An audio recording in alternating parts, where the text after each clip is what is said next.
Marora soifua fatal fatu i se whapaponga fwile nei o talafowo le radio Samoa. E momo atu mai Kenya, o se tasi o tangata i longa i le fina wina wa i atatau o tangata i tutonu o Kenya, o whaasa o loto mai nei me le whale pui pui, i le mahea ona morianga o le umia whaasa o tura fono o hao penga. O Boniface Mwangi na pueina i le whaiunga o le vaiaso, o na oso o tanga i le ngāri rua so o whaatasi, i le whaatino ina o ngāio inga whaatupu whaalavelave pe o na riputia, e mei se te te na whaatino i le aso rusuri mo uni. I na watura i Mwangi i le whaamasinonga e tari i tu o inga whaasanga i Ateia, whai mai le CNN, o le whaamtaranga le ali e whapea, wairua tere o ia o se tangata e whi nau moa i a tatau, ai le o se terrorisi po o le whaatupu whaalavelave.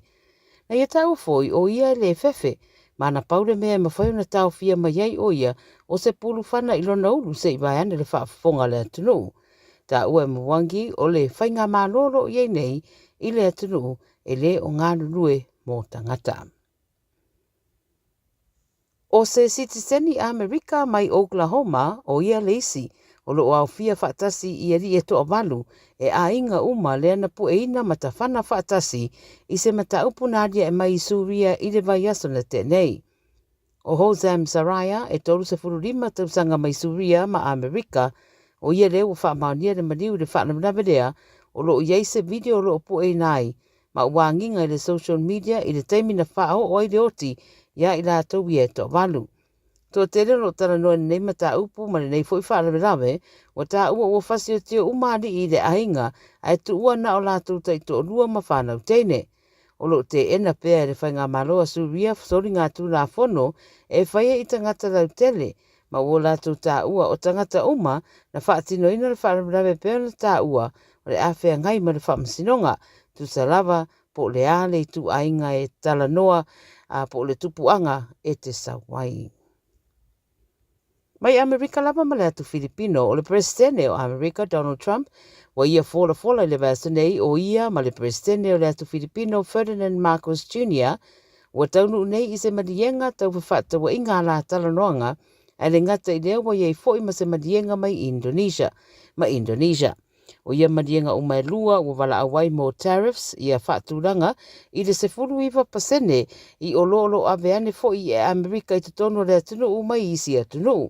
O se tasi a inga o whaero ai le CNN o loa Amerika o le ave nātu ia i atunu o le ale ai se tutongi. O le forasia e Trump o le madienga ma le atu Filipino o whaia i le mai au na la tala no ma le presidente o Ferdinand Marcos Jr. i le wharepaepa i le salua. O le ausia lao lea madienga e manatu ai nisi madienga fo i mua sa whaia i le tausanga o tonai. E se furu whapiriona le tau a whai o loa mga luenga ma au nanga mai le atu Filipino i le tausanga na tenei na ave nātu te tonu o Amerika. Ma le talamuli o le palemia o le atu kuki Mark Brown mo ia whai noa i le reporter Radio New Zealand sona whina ngalo e ui i le mata upo e whaatatau i le whainga whaapaanga fōu masaina ma ia tāua i le manao mia o ni paanga ese mai le Pasifika e fuafuaina mo ma whaletupe i le fuafuanga e ono sa lau 50 miliona mo le infrastructure lea e le mawhaina lango tu tasi e New Zealand. Wana whamtaranga ia na whaia e le talaina o le 2.25 pa enu Governance Forum sa whaia le USB i le Cook Islands se iau o lawa i le asatofi. E au fiai tai o atu motu a fiti ai wata ua fo i Brown i le lava lipoti ua whate ia oia i le tala ua saini New Zealand masaina i se isi fo i marianga le umane ua ono se furu piliona le tupe mai whiwhata wa inga e aluai ai mai se o le talo sanga ina o visa i te tonu saina. O lo whaia pēr la whiutana inga i le teminei ia ato ai fo i ma le tūlanga o le atau nuu i le mata upulea i le atukuki ai mai se fo i ma New Zealand. Tara ia le Radio Samoa mo lau whaafonga mai nei fo i aso. Ua na o le Radio Samoa se furulima iwa toru a mo e tautuaina o e ilangu ngana fitu aso le vai aso. Faasilsilanga I lupe faalele ma tama whanau fasta uta. E whaatulo atu I pa ia ma mamano o le ainga sātuala o le ainga whaalangilangi. Ai ua mātou valulusia ia o le la au. Ona o le ngā ruenga o le manualu tāpua ia le whakasa o loo fausia I te tonu siu tātou nu. E tālo sanga atu ai ma le nganga o le whaaloalo ina ia tātou awai uma I le tātou tausala a wāsef sosoani mo le ngā ruenga. O le rifa moe moe o le awhaia I le asto na ia so lus fuluono iulai I le mauto Samoa I mangele. O le a amanta I le sefulu le taia o mai mawhaia le whaapso ta I le komiti mo le whaamawina o la au tautau sala. Whaaptai o lo sainia ai ono pulu whaaea whale upolu I le olu a tasi whalua fitu valu tolu o. Le au pepetele tala I lene I le olu a tasi lima ono tolu whawha ma ape po moe mausu so fara I le o iwa lua ono lua tolu lima tasi. Radio Samoa. Taslima iwa tolu. Ama.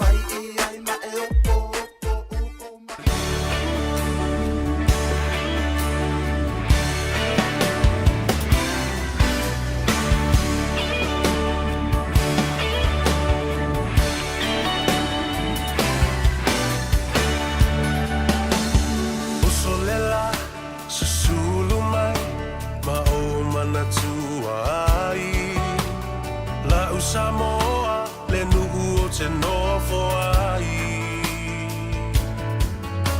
pe wha pe fea na ngalo atu o I lewa ai Samoa o le penina o te fia I ai o solela susulu mai ma o mana tuai la Samoa le nuu o te nofo ai pe wha pe fea na ngalo atu o I lewa ai Samoa o le penina o te fia I ai Hangi mai se matani e momoli atu ai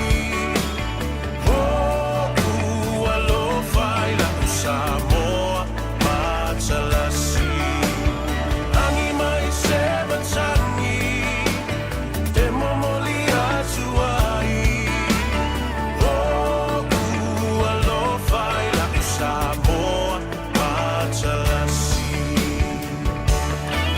Ia, talofa lava le po ia mawalunga le whaafonga tapuai.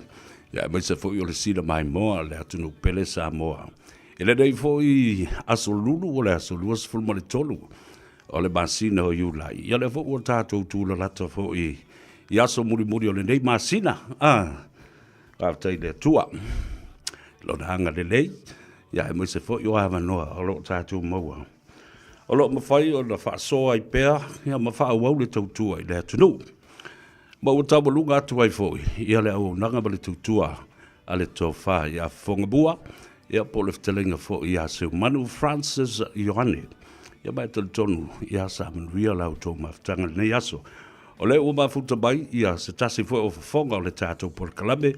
Malu I fale I le nei fo ia se lulu. Malu le fale ia e te malu fo I fafu. Ia. E mele palamo pa tālofo le fale tua ma lole so I fo manuia. Afta I mo le teimi ua wha avanoa mai. Ia a wafo le wha fonga tāpua ia le atanu. Ma le whaapoponga fo I o le tāpora kalame. O le malu I fale, ma lole soi fo manu ia fio baia I le tāpora kalame le nei fo ia salulu, ma lo whaaftai le malu si mai.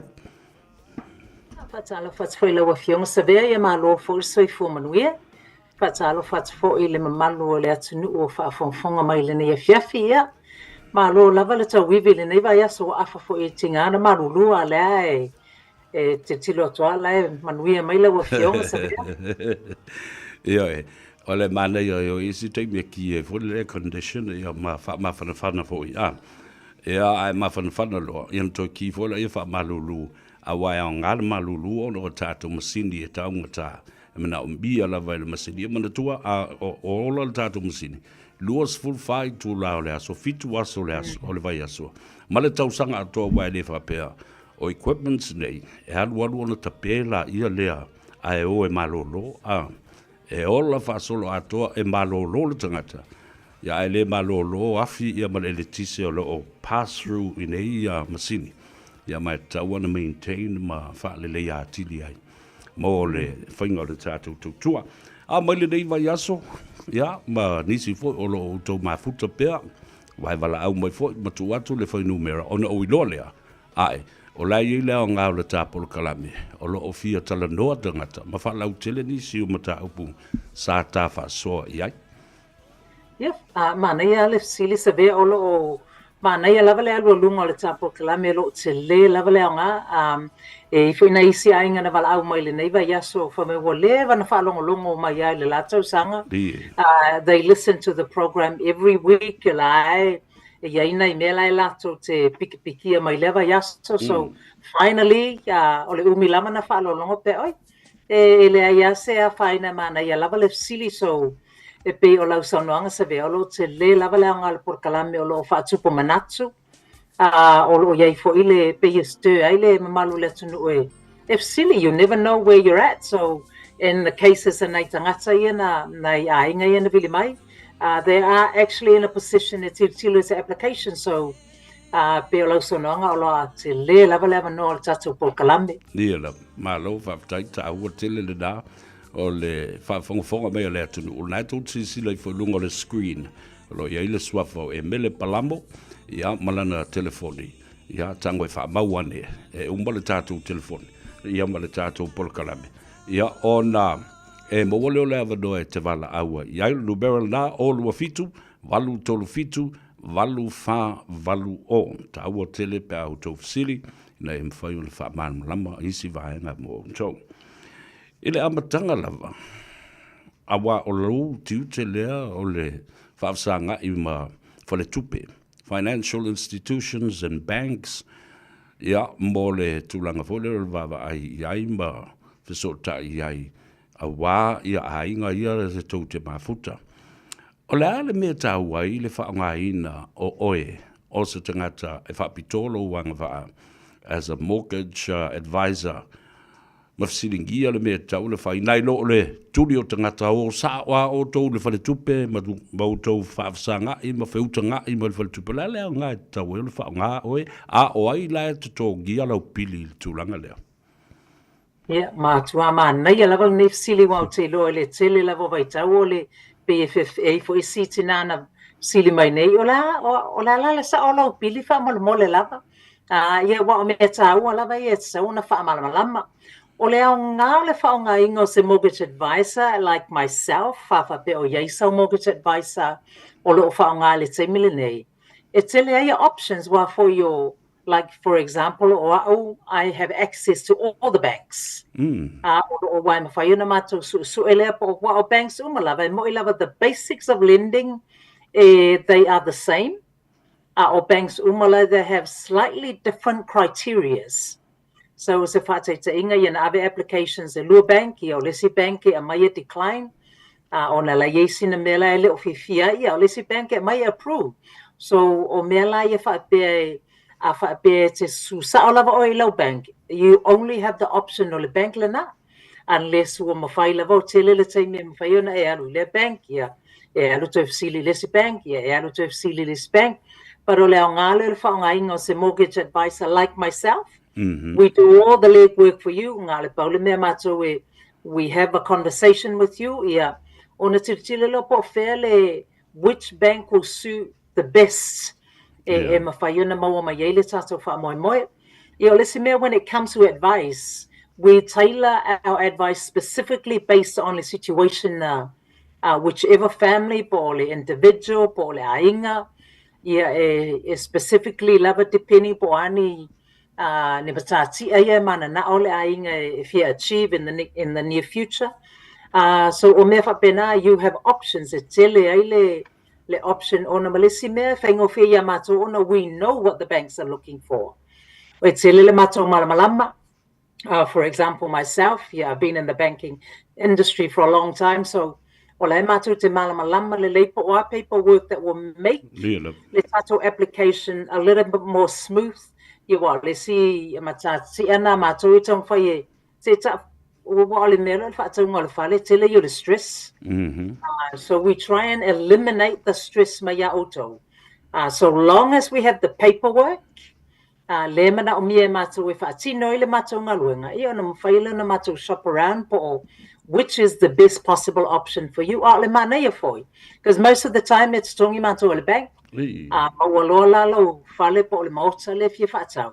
Then the bank pays me. Pe a whapea ono masina su e tau whale. Yeah, whato atongi fo ia o le bank pe a maulo whale le ono masina a vaveana maua ia le vave fo ile na. So most of the time, I would say 99% of the time, it's tongi mātou banks. Na paulava ia nai variations le tūlanga lea. Te ua alu, for example, wa alu le tātou whengainga. Maybe I've done pre-approvals mo se ainga for maybe 2, 3, 4 times. Po wa atora tau sanga, lua tau sanga tātou ngā lulua e le iai lavas tau ele i mausa whale. But then you've decided maybe a Swiss mortgage broker, bets to el sa o el bank. But ole manei ole tūlanga le, I will have a conversation male ainga. Ele whapela te iawa vatulo invoice, which has happened in a isi ainga ole mamalu le tunu, they've come to me, o whapena le meo efa to know you don't have to pay, ole tūlanga le nai te tawana to whaisa tō talanoanga, pe tō te malili ai. Malili. Ele whasaonga, yeah, most of the time, ia o le bank e tsongina. Malo whaftai tāua tele le tāupulea ona o le talunga ia te au. Ma o te loa fo o le mea le nā e te tau ona te tai ia whina ngalo le atunu. O le whaatupula ia lea, o le whaatuatuanga i lau tō vānu nofo lea. Na ia lātou malamalama le lei lau ngā luenga. Ia mala ngā luenga fo o lo e whaatinoina. Mō i lātou e whai ia lau fonga mafongi tā mori. Fo le masui o i lātou le whina wina ma whalatupe. Tātala nola i le mataupule whapea ua iai ia se mea ua misi ai sau peimeni ia ma ua avea ai ma se maka uli fo ile le ilungo lau credit rating. Ia po lau credit check fo ile. E avea le nā me tasi o whale tonu ai ia lau ingoa. Ma me o kometia le talia ina o lau nono ngā tupe ma lau application le o whai. Ai o le afo i le umi e iai ia se whai longa lea o le makauri uli lunga o lau ingoa. E tu sai ma le misi o se peimeni i le fuafuanga ma le tau malienga sa whai i le tunga tala lea. Ta ua tele le fsili lea ona e te lelo nā whaina o le tali o le simanga o le fsili mo le whaafonganga le malu le tunu. Ai ai sau default po se tūlanga fo i le wa adverse sailo credit rating, something that's now on your credit rating as a default. Ia e fitu tausanga e apia i low record. Tu salava po wa umaona tutongi. E fitu tausanga it will remain on your record. Ai ole mele tau ai le pe afaile tatu initial conversation ma le talanoanga. E o ngai o le afo, o lo o wilo tūlanga whapea. Wa it really depends a whapea po se gym membership or se sometimes it could be maybe o le power wa tuaina tutongi. A whapea na iaini tūlanga nā lai o na mafua na default. E mawhai lava o na tilo ma o awili ili po o pe ai se ale mafuanga fa pe maybe na yeisesi na lose langa job for redundancy or tasila income. So e iai lava tūlanga e mawhai e ona o tilo pe mawhai pe ona avele tatu submission le bank. O le mele ta wailo umalamalama I tūlanga fa pe po o le ale umiwo. Tu sa lava pe lua tolu whātau sanga. I still need to know. It will still appear on your credit rating. As soon as it's a default against a bank, it's very tough. O tūlanga whapea e titilo i le bank, okay. Whapea la o umana default la tō le tūlanga le against a bank. Lai fo e outstanding e le tutongi ina. It will be very tough to go to a bank. So, iai lava noi, mawhaina tātou to a second tier lender. E a whaapenga whatia e tātou. Ia on a work le with the second tier lender, maybe for a year or 2 years. That's how I work with my customers. Bank. We will go to a second tier lender mainly because of credit check. Yeah, but then we'll schedule a luto sanga on a tato to review. I always advise, please make sure I keep a record with the second tier lender very clean. Very clean. On ala afaingo fia na tato to tilo pe etwe abre tato talo sanga le bank to bring you back to the main banks. On a failon etelelon tango fia. So it really depends ele fa pe ole straight no. Yeah. It depends on polea organization la yellow default. To sa foi pole bank, how long ago was it? Yeah. Been a yay for se tulanga la na la ayo na tupulea, or say a business may have gone under, but you're now back on track. O ye yao na mafu anga me fayo to ilo ma titilo pe me fai pe na ave se tato application. Yeah, I mean, se foi la o tato, tangata Pacifica ma tangata Samoa, e tele o tato cultural obstacles, you know, and problems that we face e loa fo ia e tangata palangi nei, e pulia ia finance companies ma fale tupe, e iai ia tato mana onga whapito i le tūlanga o le attending to our cultural and traditional values ma mea whapela o maliu o se mea tā ua o te loa lava e ele consideration whapea. If this is so important to this person and it's a Samoan or a Pacific person e tā ua. Whato e fo, ia, awa o te loa lava e ma whai ona whai loa pea mea nei fai ma mafu anga fo system ya le fa pe fai so It's how it's to ele o le mela na mana ia lava le be up front fatala no too long fa pe, so there's no surprises, because the last thing we want to submit an application to the bank and our maile le bank pa o le disclosure. As soon as the bank looks at what they call a non-disclosure, on a pele wa kau grey ele tiro le bank le tato application on a pele fa le bank pele tona na e tato ye tulanga fa pe, so it's a ua lava le tato fatala norma malama, so we know e fa fe ona ave le tato submission malo fa taita ua tele tato tala no le vesidi le deposit le maulalo or the minimum deposit that I should have if I'm looking to buying my first home. Le te posilia mo le whaatawina o le teimi mua o lo whale. First time. O banks, ele vai taule nei, o le deposit la I titi lava o lo o mawhaia banks ona consider e se 40%.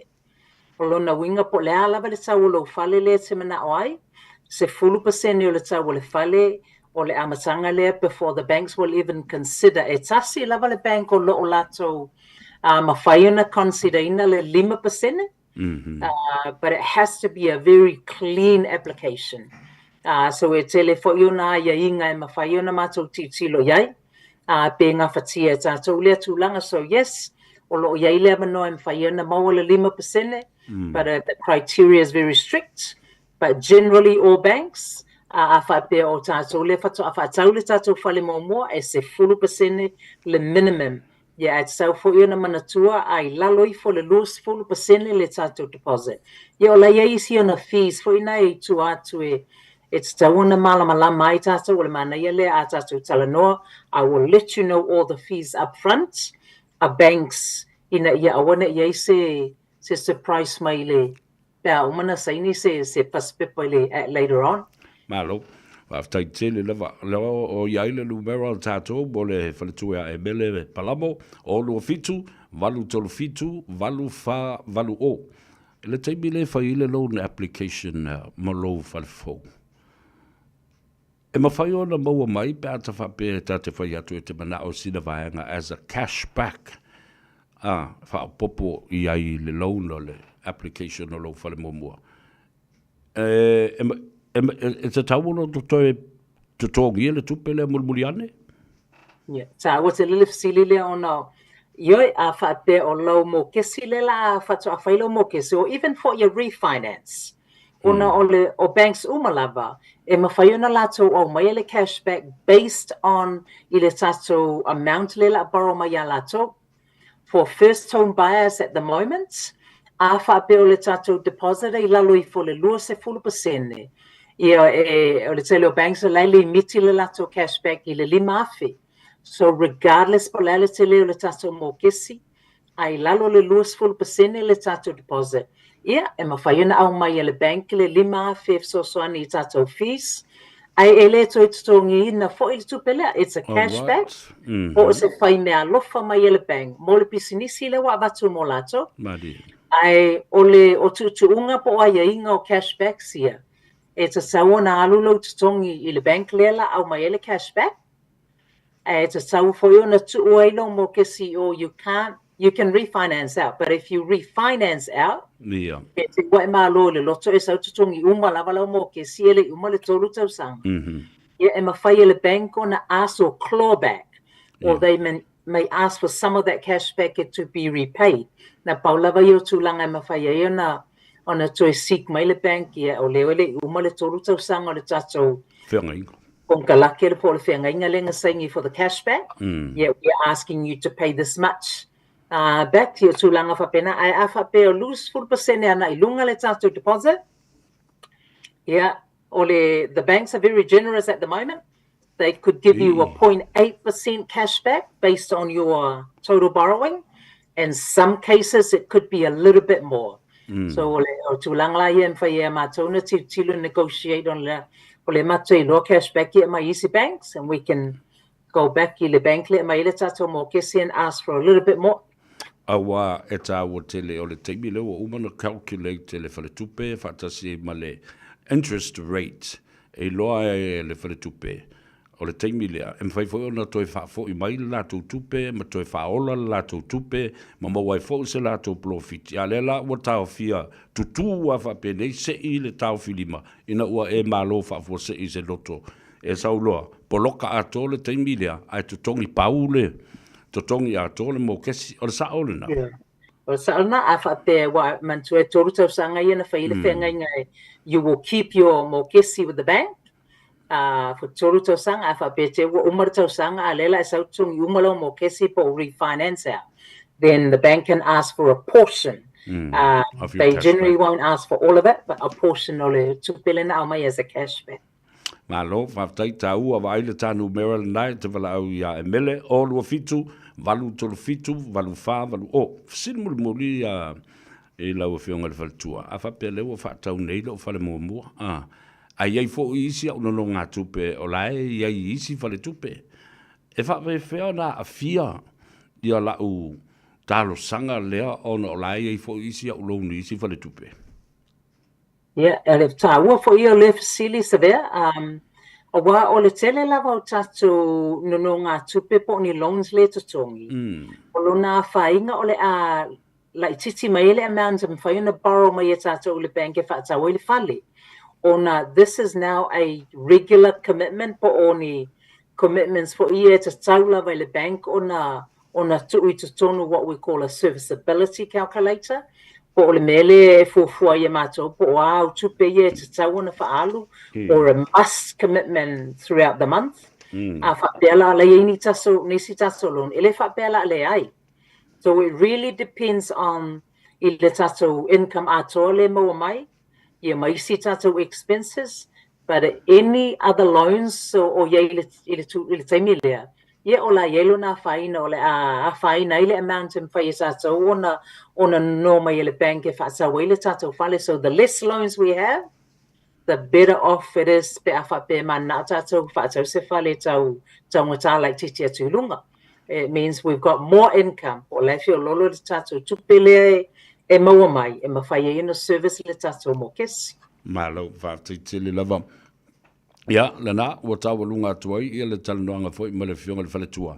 Ai tanga ima silisila le numera le nā tāua ia. E mawalo wa noa wala au le fionga le whaletua e hae mele palamo, ma toe wha mamlama a tili. O le olua fitu, valu tolo fitu, valu wha, valu o. E mele, whafteitele lava mo o le tāpolo kalame whaino il nei fo i asalulu. talo i le tua tite ia tu le soifua i le afo i vai aso ia mamo se si whaapoponga e manuia te le lava ma lo longa leia fiafia whapea fo i tali ngā sua ia mawhai ngā tauranga ai tā te whelo ai pea ia manuia te leo Faiva ina ua ngā ngaifo Faiva o le atunu i le nei aso lulu Ia, whāsoifua. ia whaasoifua ia manuia ia le nā mamba iane le tā telefoni le nā ese le tele o le sosia ma le tomai ma ngā waa o lo maua i o tātou rawa tangata tama whanau o Samoa o tupu mai e o wharetua matausi e iailo lātou malmalama whaapitoa i mataupu nei ia le nāla ua te atu i le wharetua ia e mele le o se e mai i lo uso ia Matt Luatua ia a wafo se whapoponga Advice for Life o le fautuanga mo o te maruia i leo langa atoa. Whatalo for Matt, malolo e soi fo maruia, whaftai fo mo le teimi wa whaafno aida. Tā te tala no ai, ia ma tala fo i nisi o mataupu e tu sai malou wala auina. Ia malou wanga waa whaapitoa i mea nei tau insurance. Ia, malolo soi fo maruia. Malo lava soi fo manguia lo fionga savea. Malo lava whakalo whaakule pa ia man mamalu e kungu Samoa whaafonga mai le ngia fiafi whaftai lava mlawa noa malo whaftai ia nā mai le amatanga le nei vai aso ia manisi fo i o clients po nisi o le tātu o tunu o loo au ngā i le tāpu le kalame ma le tā whaasoa ua sui ei mafofo tangata mawhapea ai e tā ua te le whai o le insurance ia ta o le leisa le vili mai isi clients ngā whalongolongo mai le simasinga o ngalonga vili mai. Nga keula ula ungu mela o pisi fo le le ngaluenga le olanga makamaiki mawhanga and so vili mai le siaso so we're having a catch up le siu ngā li i kai au i o mangele South Auckland me siu ngā li i le asfalele so ele lei that e masangi nga whanongolongo mai ka ngaka listeners ai si ke me whai anga pisi e whai singa pisi pal me si le au whaamau o keep low number and so whaftai lava sa vea ilo pokalame whaftai lava malo ta ua tele awa it's a life-changing concept ele masani ele tātou o tunu i le talano le mea o le tāpena pena tu sa o laua e tāpena pena mo lo wotsi Yes. But with this concept, what a law lele, ele ole tangata e pule e sea, ai te le lor me le te mi tupu ai, a o la ua umona e tapena, ia mo nisi o lo ai nga le tina ma le whanau ma isi mea whapena, ia. Yes. Ia, o le whasilila. Ai se ai tā ua i pele, tā ua i tele le wha wau o fo le o le tutongi ina pe o lo life insurance ina ua mai ala ona e tali mai ua i oe mai le company o le awhai lau policy ma amatalona tutongi au premiums. Tā o le tā ua tele mangai fasili sa vea mumu lava lo disclaimer o le high level information e le se advice me se advice fili mai from mole and then book appointment ke la koe ai oe we can sit down and go through my advice process so if every tahua to keep paying e ko kongi alo insurance pea kaulia pea approve mai because once it's approved o le ngaluenga wa o le insurance advisor I look after all the 5 main insurance companies so alu Siaki insurance policies for AIA, Astron, Fidelity, Partners Life, and Chubb. And so Mawalole, best cover, best price, Kangoloa'u apply with the insurance company, Akaulia. After they do all their Siakis, Kangolako Siaki lo medical notes, Siaki le diabetes, pole suka, pole kokomaulunga, pole cholesterol, pole mamafa. Kali insurance company will lele policy they can take on the risk. Kangolole insurance company for my approved. Kauria. Lafo lole kusia oe, lafo mele email ya au, ya makalolo pay mengi isi company like Chubb ele lua masinga ele kukongi mo ya kava oe makale policy. but ele ko kongi se longa umale luma singa. So ngai e facing a game e relax oe. Yeah. You don't have to pull it, you don't have to pay straight away. I like cover oe ke kupus fala lavi. A wisi company a kaulia lo cover. Ya a makalo next week le pay mengi pole next week after that. So me taua low job. Make sure that the price it can fit low budget. So that's why when I do my process, I have a look at what are your aikalafus. How much are you paying for this? Mogesi, rent, loans, instant finance, car loans. So I know I'm not gonna charge a high premium because they may give me fail insurance cancel. So I make sure I fit into your low budget. Based on your local kongi, luenga, o isi ngaka pengfiki. So in metaua me silia that you got some cover, maybe a small cover, but at least the price you can pay it. Because a kaulia lo life insurance, a local kongi o lo masinga, a misilo mengi kasi. Ya la fo akule kusi le email ya oe ma le text lo ke fongi wo misilo pay mengi kangolole insurance company try to take out le double le si vai aso the following week they will try to take double say longa e kango oe ko kongi manually otherwise they will take double ko misilo le lua and then la fo akule le ya oe ya ko misilo le kolu 3 payments in a row are missy. Elapsed lolo policy. Cancel lolo policy. Ole danger nga because kupulo se fala ya oe kupulo se maliu vili mailo ainga ya o e faile claim o maliu oe ele se kupe mo insurance companies because Shakil insurance company la records o misi fa kolulo pay mengi bo lapse the policy. So it's a over missing le payment missy. It's okay. Try and catch up. But on the worst case scenario, try and pay the premium if you can because missy kasi lua kolu ya may mo game you will cancel all policy fale kong lolo ainga pe akupuse me ya oe. You might have a mokesi, kupul maliu lima fenga kong mokesi because we cancel the life insurance. The funeral usually costs ifia. Sfulu lima afe, lus fulu afe ikinga inga lu ainga ol face loan because we cancel life insurance. So me taua nga a kaulia life insurance. Yeah, make sure a related price. I will help you fit the price in your budget. Make sure taua awole mi singa pay mengi fa mole. Keep it going. Make sure it comes out on the day e kukongi lo kukongi. Ai awa fa set le pay mengi de aso e le kukongi oi because e misi pay mengi. Straight on the day kukongi oi le aso nga e so fa foi pay mengi. So yeah, so me taua nga le keep your policy going. Keep paying it from the mole. So that's good. How does an exclusion affect your trauma policy? Why do open our exclusion? Ya la policy upu sa masani na ta whaangaina. Ole Deferral. Deferral. Yeah. So yeah, on exclusion is like a deferral, but it's different, is it? So on exclusion, on the wing of exclusion. Apply le policy le trauma. So le trauma policy mo mai kinga inga. So cancers, mai faku, stroke, kawaso, ula ver ka vale, me fenga sa vale paralyzed, fase fulu ko nga mai ku mau mai kinga inga. O le trauma nga ele policy le awe. Make sure makaulia le kukongia you're paying for it. Mawalole cancer, mawale faku, heart attack, stroke, failure claim, ole kupe kukongia oe, ole one lump sum payment.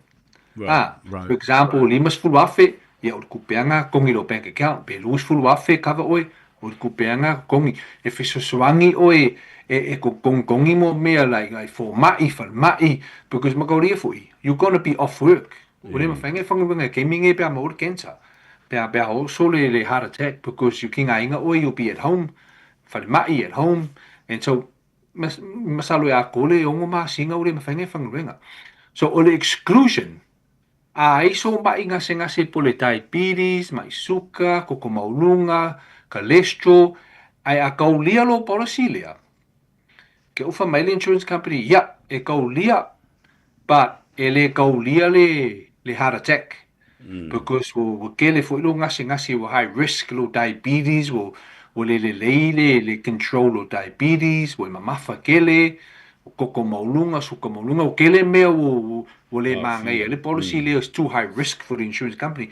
Tango le insurance company mai, o exclusion o le heart attack. Cover all the other ngase e cover, e kaulia.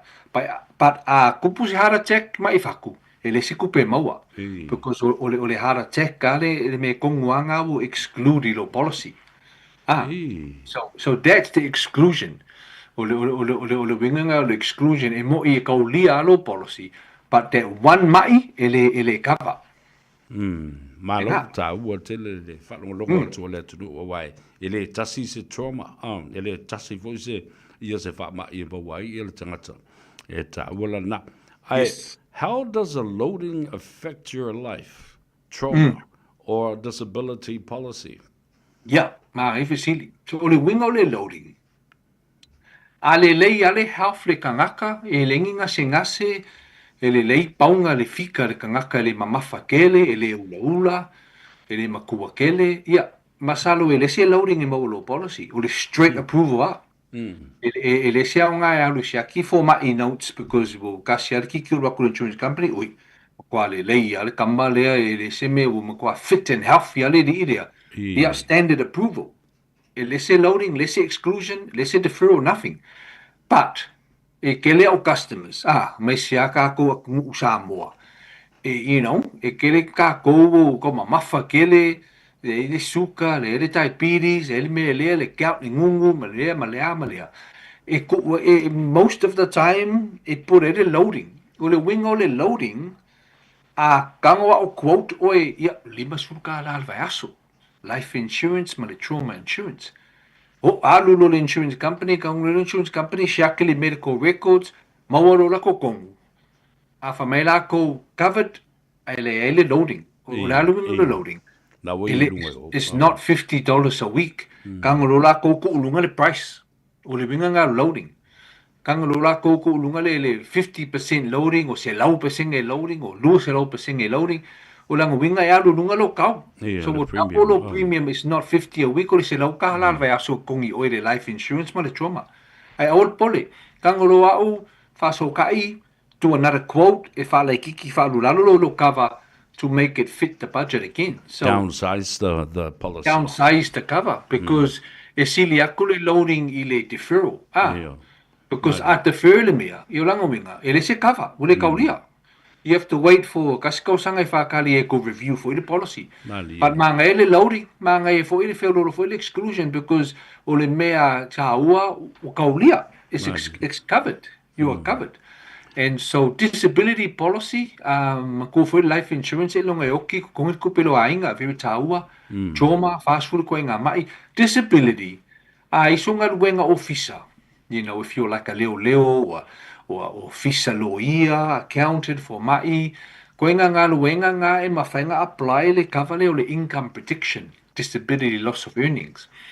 But whainga luenga o le factory, po le farm, ngā luenga like that, e le kaulia le cover ngā le life insurance, ale me you can apply for. But disability insurance for those ngā luengas that are white collar, business like yourself, Savea, officer people, or you can apply for disability insurance. And so, the wing of the disability insurance, stop loko kongi because they off work over the luma singa. Stop loko kongi lo boss, you no more pay after 8 weeks. Alulo irpeng fiki the sickness benefit or the wins, but the meta the disability insurance. Makalola kongi. So they will pay your income per stop loko kongi because you are off work ngasi. So ngalo income disability protection. Very taua. Pay your ACC is similar to the ACC. ACC cover you per off work lavea. Our income protection e cover loko kongi per off work lavea or mai. So it's very good. Māngai. Malo ta wu tele I le whafonga mai le tunu. Ai, o le ala, pēwha pēa, lale se senga, o upune I lua. You know, suspending your policy and the potential of your claim. How would that affect in other words, I'll rephrase that. What impact does suspending your policy have on the potential claim?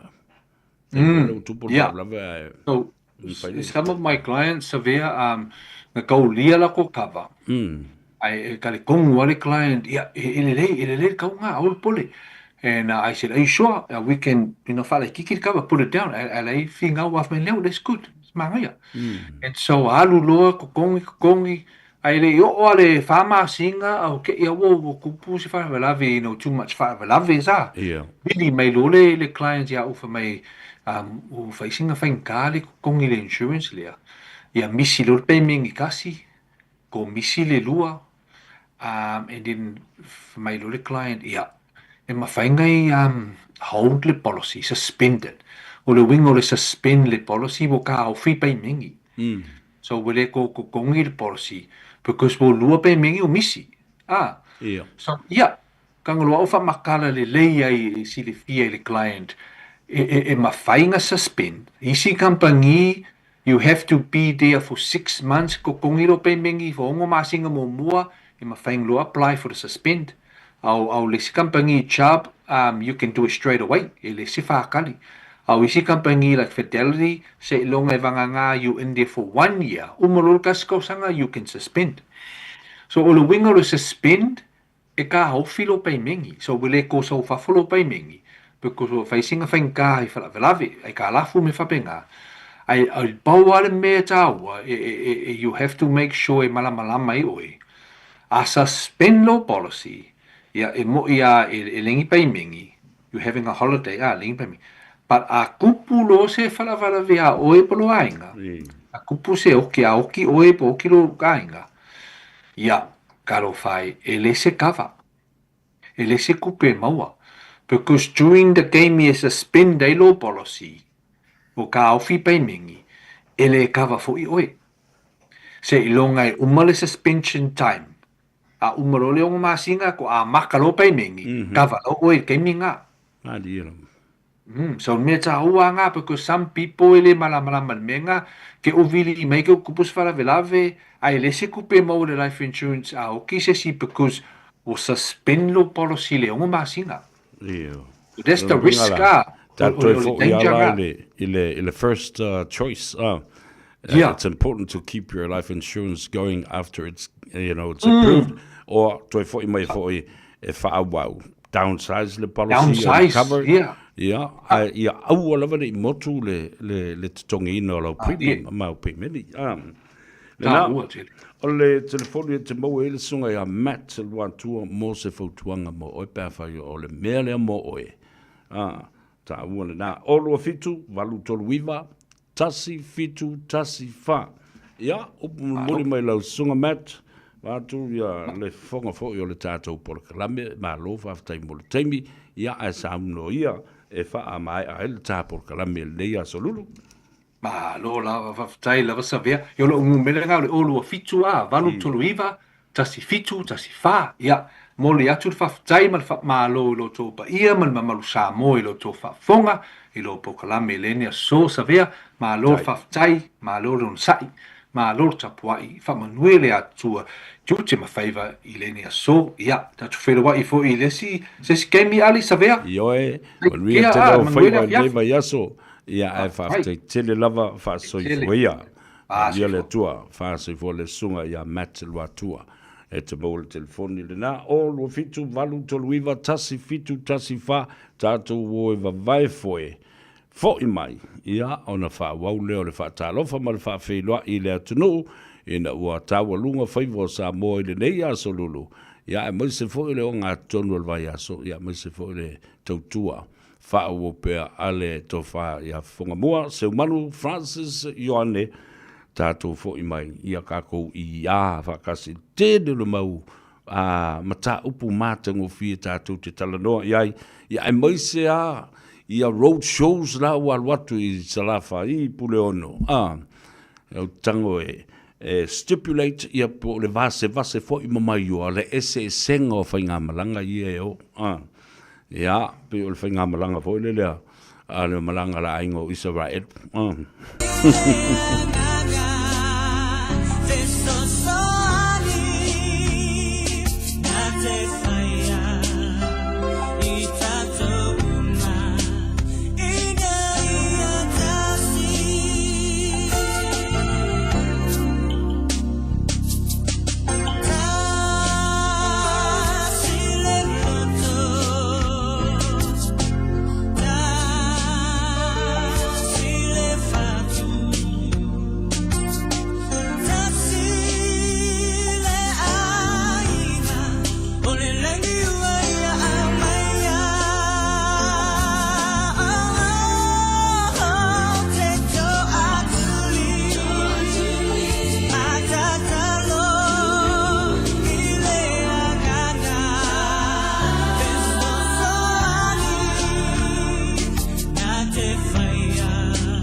Oi mau ngai o kile poa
Ngaro le soifua fatal fatu i se whapaponga fo le nei o talafo le radio Samoa.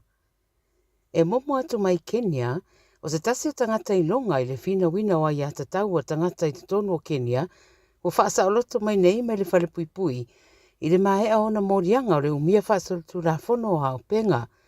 O Boniface Mwangi na pueina i le whaiunga o le vaiaso, o na oso o tanga i le ngāri rua so o whaatasi, i le whaatino ina o ngāio inga whaatupu whaalavelave pe o na liputia, e mei se i te te na whaatino i le aso rusuri mo uni. Ina waturai Mwangi i le whaamasinonga e tari i tu o inga whaasanga i Ateia, whai mai le CNN, o le whaamtaranga le ali e whapea, wairua tere o ia o se tangata e whi nau moa i a tatau, ai le o se terrorisi po o le whaatupu whaalavelave. Na ia tau foi o ia le fefe, mana paule mea mawhai na tau fia mai ai o ia o se pulu whana i lona ulu se i vaiana le whaafonga le atunu. Ta ue Mwangi o le whainga mālolo i nei i le atunu e le o ngā lulue mō tangata. O se citizeni Amerika mai Oklahoma o ia leisi, o lo au fia whaatasi i eri e toa walu e a inga uma lea na pueina matawhana whaatasi i se mata upunadia e mai Suria i le vai aso na tenei. O Hosam Saraya e tolu se fururima tausanga mai Suria ma Amerika o ia leo whaamaunia le maniu le whaanamnavedea o lo iei se video lo pueina ai ma uanginga i le social media i le taimina whao o ai le oti ia i la tau i e toa walu. Tō tere lo tara noa nei mata upu ma nei fwoi whaalawe o tā ua ua whasi o teo umari i le ainga ai tu ua na o lātou tai tō lua ma whanau teine. O lo te ena pēr e whainga maloa Suria sori ngā tū la whono e whaia i tangata lau tele ma ua lātou tā ua o tangata uma na whaatino ina le whaalawe pēr na tā ua o le awhea ngai ma le whaamasinonga tu salawa po le ale tu ainga e tala noa a po le tupuanga e te sawai. Mai Amerika lava ma le atu Filipino o le presidente o Amerika Donald Trump wa ia fola i le vasa nei o ia ma le presidente o le atu Filipino Ferdinand Marcos Jr. Wa taunu nei i se madienga tau whawhata wa inga la talanoanga e le ngata i leo wa iei foi ma se madienga mai Indonesia. O ia madienga o mai lua o wala awai mo tariffs ia whaturanga i le se fulu iwa pasene i o lolo aveane foi e Amerika i te tono le atunu o mai isi atunu. O se tasi a inga o whaeroa i le CNN o loa Amerika o le ave nātu ia i atunu o le ale ai se tutongi. O le forasia e Trump o le madienga ma le atu Filipino o whaia i le mai au na la talanoa ma le presidente o Ferdinand Marcos Jr. i le wharepa i le salua. O le ausia lao lea madienga e manatuai nisi madienga fo i mua sa whaia i le tausanga watonai. E se fulu whapiriona le tau a whai o loa mga luenga ma au nanga mai le atu Filipino i le tausanga na tenei na ave nātu te tonu o Amerika. Ma le talamuli o le palemia o le atu kuki Mark Brown wa ia whai noa i le ripote le Radio New Zealand sona whina ngalo e ui i le mata upo e whaatatau i le whainga whaapaanga fōu masaina ma ia tā ua i le manao mia o ni paanga ese mai le Pasifika e fuafuaina mo ma whaletupe i le fuafuanga e ono sa lau 50 miliona mo le infrastructure lea e le mawhaina lango tuatasi e New Zealand. Wana whamtalanga ia na whaia le talaina o le 2.25 pa enu Governance Forum sa whaia le USB i le Cook Islands se iau o lawa i le asatofi. E au fiai tai o atu motu a fiti ai wata ua fo i Brown i le lava lipoti ua whate ia oia i le tala ua saini New Zealand masaina i se isi fo i marianga le umane ua ono se fulu piliona le tupe mai whiwhata wa inga e aluai e maise o le talo tanga ina o visa i te tono saina. Lo whaia pēr la whiutana inga i le teminei ia ato ai fo i ma le tūlanga o le atau nuu ia i le mata upulea i le atukuki e maise fo i ma New Zealand. Tara ia le radio Samoa mo lau whaafonga mai le nei fo i aso. Ja, tue whatalo whatu fwoi le whaafonga tāpua i le atunu e maise fo i o lau sila mai moa i le nei aso lulu o le o ngā tonu o le vai aso. Whaafitai le tua o le ua toe maua fo i le avanoa tātou te lau lua whesila whai ai i la ua valu minute o le ua te ainei i le tū la e lima. Whamoe sa manui o le nei aso I le ala usu fo I o le atunu, I lava singa ia whapea fo I whaasonga o le aso e masani ai. Ia, a o le fo ua tātou tūla lata e ngā Gagaifo Faiva o le atunu ina ua mai a mamanawa ngā luenga o le nei fo I aso. Malo le tau atai, malo fo I le ngā lulue, malo le lava papale ma le ono sai. Ia ma le whaatotoa, I au tau Faiva masani, o Faiva le ngā taifale, o Faiva le vātetea. O Faiva fo I e whaia I le tua vao ma le tua sivi, ia a wale le langa ina o le vao I whaatoanga. Nisi fo I o le ngā lulue I tutonu o fisa, whale a onga, o whaia a onga, o leo leo, ia o le au whai a wala, o le au palamba, o le au whai eletise, o le au inisinia, ma so se whale ngausi mea lava. Factors and manufacturers, ia, mai lātou e whai ngā luenga le lei, I mata ngā luenga ale malo, o mata ngā luenga a pisinisi tū maoti, the private sector, public servants, abatu le wha malo, ia te utou. Patalofa whapitoa, le tā whatolu o le tātou whanofo. A wā fōi ia mamalu wha le malo, pa ia fōi mamalu wha le atunu, ia e moise. O mamalu wha le tua, a wā le ainga sa le vi, ia ma le au whaingaruanga tutofi le tua, I whata whaitau langa I fia. Tabam tina mātutua, whatalo whatu, Lei atau severe le ulua I li I pesta ta malangi se Yuli L. Harrington tu manvau la vea. Ia wha mui sa manuia o le ne yasu. Malulu fo I le tai au I le ala usu o le atunu. Ia ai sa manatu. Ia olo o tau whanau no manu fo o tau a wā o whaiva I o tabam tina mātutua. Ia so whaipea o le au no fale. Ia whai ale lotu, ia whai le pese, ia uma whai le iputi, whai le toast, inu le whala au. Ai, avatu le wha malo wha abitoa lawa ia te utouia, o lo o ngafa ma le wa ai o tātou tamam tina mātua I te tolu o maota malawa. Ia, a wai le whaingo fia lau tau ngā ruenga. O lau tau tua fo I le nā, o lo o whaatino I tamam tina mātua. O lo o aputi puti ai lo lātou soifua le lei. Ia whapena fo I ona umi ailo lātou soifua. Ona ole mi fiafio le loto. Ia. Ma le mali o le loto. I le ngā luenga loto. Ia ele pongisa le langi. O le nā lava e manino ia upu tu o le atunu. O e tausi matua. Ia o lo o ta oto e fo I whaamrianga. Ale atua. Ia ma matua. Malo le ngā lue, malo fo I le tau atai ma le lei nei o tātou matua. Ia, o I tausanga mai ale. O le mea le lai whai. E tātou, o le toi wha fo I le alofa. E le mea na sawa I le alofa. Awa le ngā lo I te oe. O le tala maasani ale mātou tamam. O le ngā lo I te oe. Le puna vai sa e asu vai mai ai. Ia, le sa tātou whinu. Ma malolo ina lele ai, ma tau ma mawhai, o ngā luenga ai, o ngā luenga au tātou mātua, mātutua sa whatino, ia lela, o fo le tātou taimi, e tātou te osi taulanga ai, ma tausi wha le lei o tātou mātua e, te lei o whawhita audio lo tūla I mai, nisi ua angalenga ina o lātou mātua, wa lātou ave o lātou mātua I whale o tangata mātutua. Ma tia ia I nā, ma tausi I tangata ese. Ai o whaile lātou tono ma tau pule, o le a whaatau ese atu le ulua I whale. Na whaatau e tamamala tina, e mapu mai I ai le ainga, I mea whaia le ainga, e poto mai I ai whanau ma whanau o whanau. The family home, the first ever home, bought by the parents. And now what?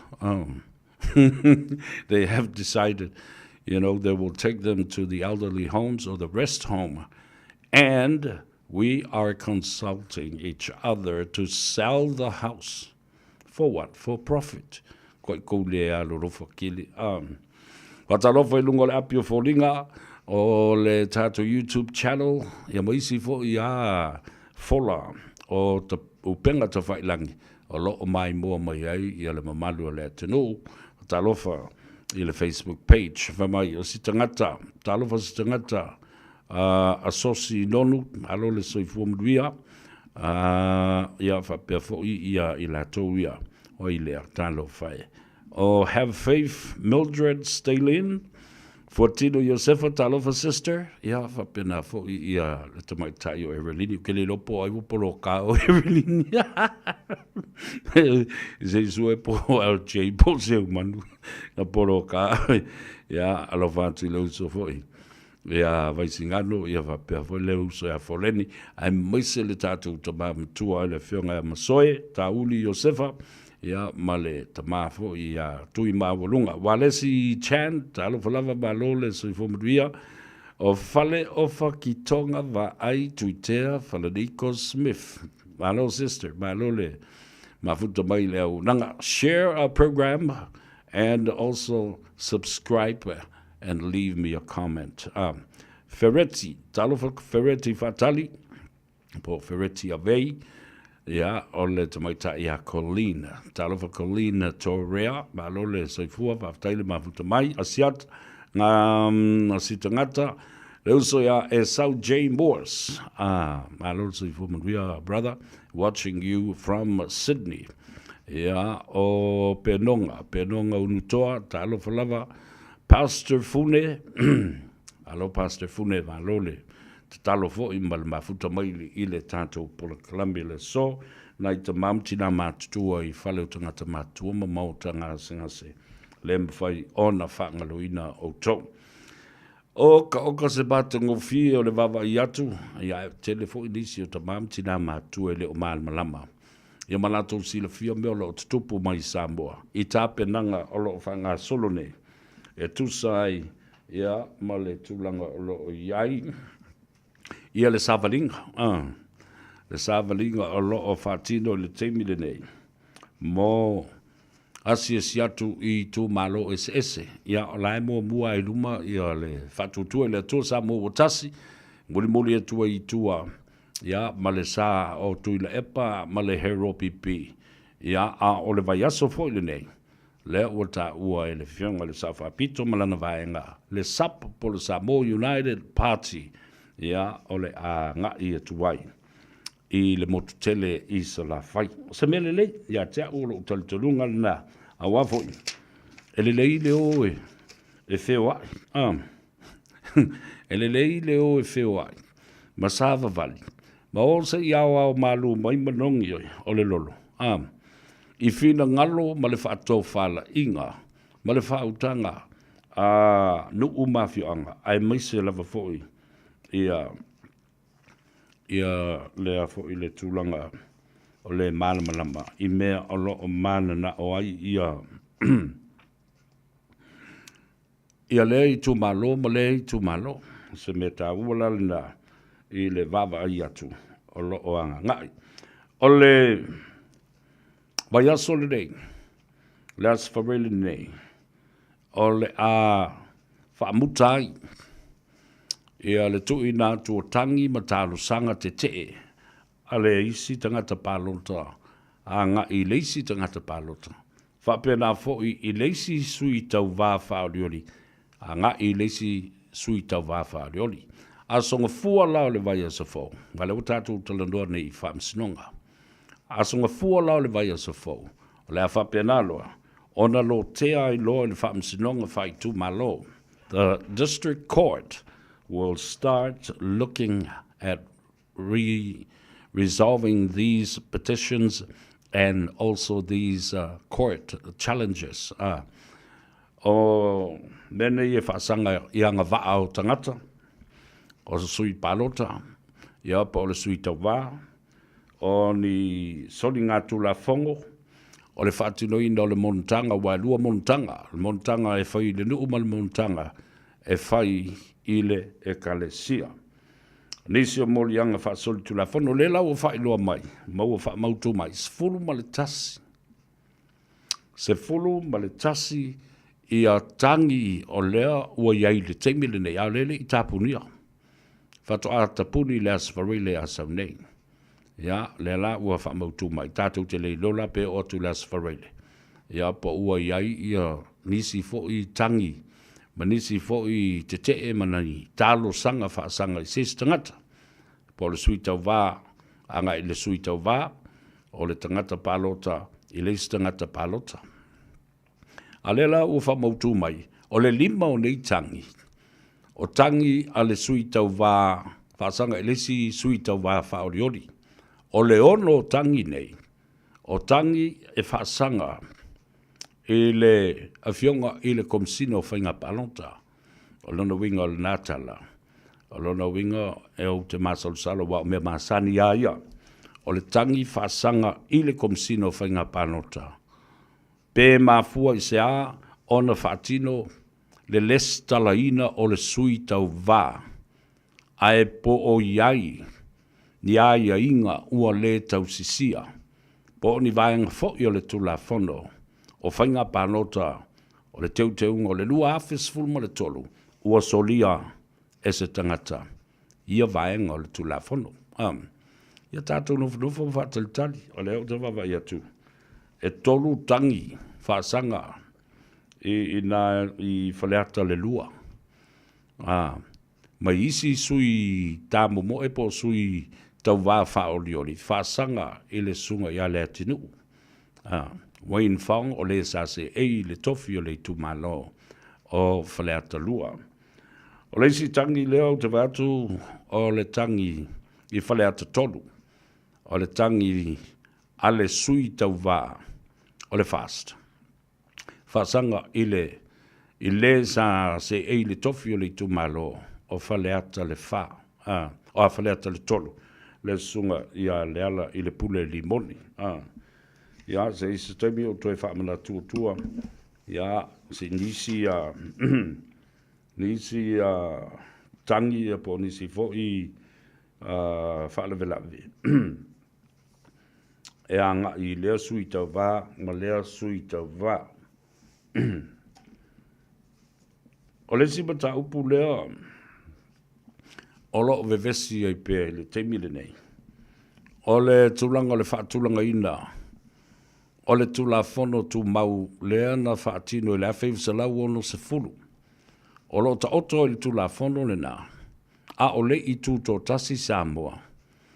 O le tula fono whaavae na ta oto ai, o le mawhai lea, o na whaau pea, o na maua le tutongi o le whonga whatalai, manana ta vale, manana telefoni, maisi a launi, whatasi ai ma le sui whonga whatalai, pe a whai, o le a whata ape se whainga se palemene, ai mantuala, o tula fono ia na lo tea mai le teimi o le fono whaavae, a o le I o I le awhaifu se lau ono se fulma le lua.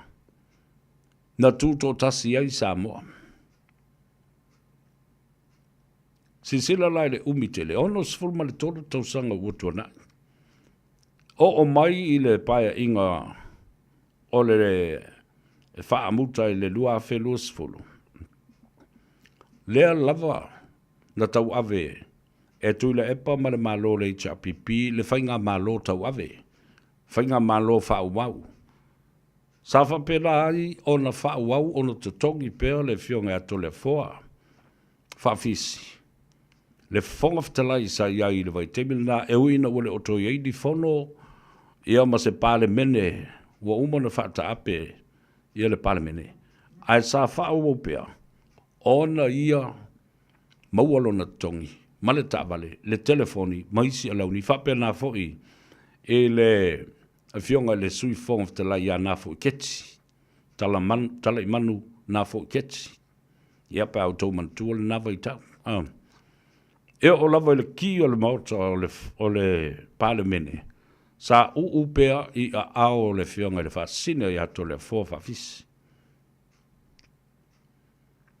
O le vasili lai tūlai mai, walanga o lewa au mai nei, I se wha mamla manga, ale loia siri whatasi ai ma le whailau tusi, o le vaenga o tupe ale malo, po le treasury, whatasi ai, ma le tusi mai, ma le wha mamla maina, ele fionga le minstau, tupe o le malo tau, ave o lo iai le temile nei. O lo au mai ai, ma quote mai ai, Nisi o vaenga o tula fono teu teu. O tula fono whaatonu tonu. Lela ua alia e mai le mata upule nei. Ua fete na ia i le fionga le whongwhtelai. Le sui whongwhtelai. Whatasi ai, male malo tau ave e pei o na saunua le tamaitai pārmia. I se tasi o ana saunuanga whatasi ai ma le whilo inga matustala ma lau whatsalau. Na te le malmalama po o whea na whaatino mai ai nei mea alena tisi la fia le leia. Lea na whaatino le teimi o tu le epa. Ma le tele o paia inga i le whase fulu tau sanga ua tua nai. Sa whaatino ai le mea lea. To tongi pea. Ia le malo tau ave. Ai maise le whongawhtalai, ma le sui whongawhtalai. Ua le ai a, whesiringia pe eise tu la whono wa lena baua uma to tongi o le kapeneta whaau au. Ia whapena fo i me o win stalango lango. A wai le ai seisi whai ngā malo i tu atu o le nā whāsa fulu tau sanga. Why all of a sudden changed the rules right now? Ina ole mea ea o se whai unga whapolokiki, wa tau sa ili ai se vaenga e tuli e se ai le whongwhtalai ma le sui whongwhtalai.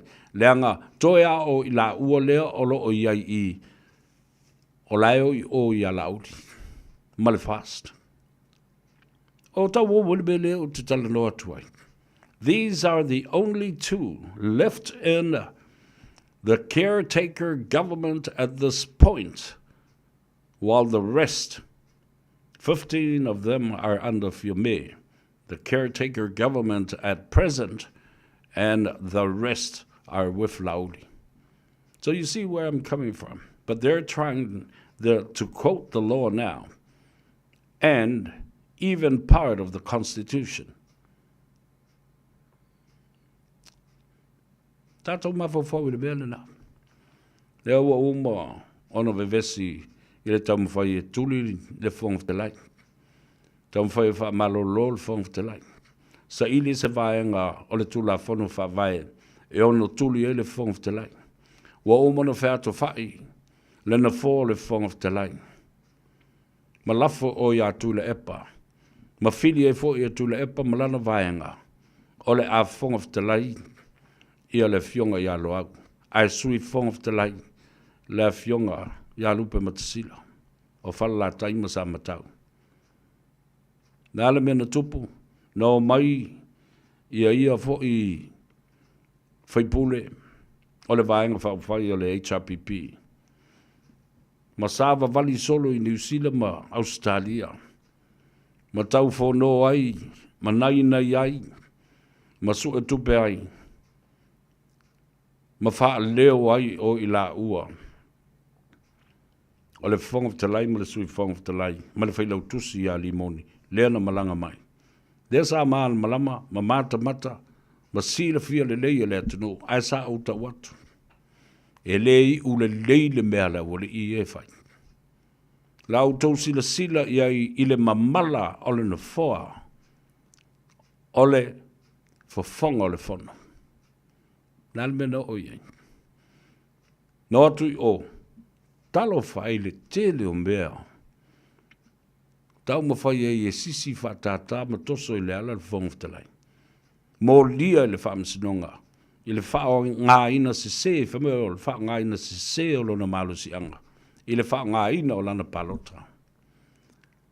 Umano o wātua le unga le whaamsinonga, na nai le itai ala uina le whaamsinonga.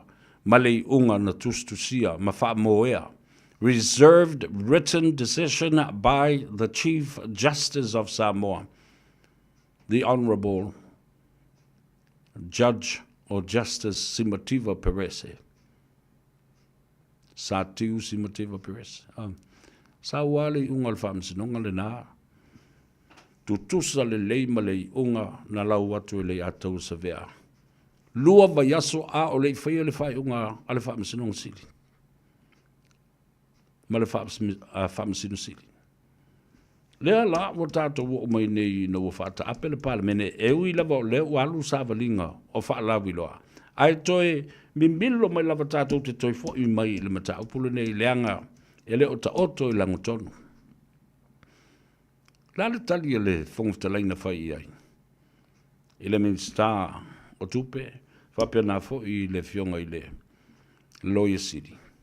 O sa ili mai sisi lo ia e malmalama i le mata upu ma le tātou whawai. E au mai ai ia se whina unga whaale tu la whono le mata upu le nā. Lea la, na whaitau mai e le fionga i le aloli i a autanga vaia tipi autanga vaia po le sunga fo i le tūmanu vau. Po le fionga i a ngalumalmana.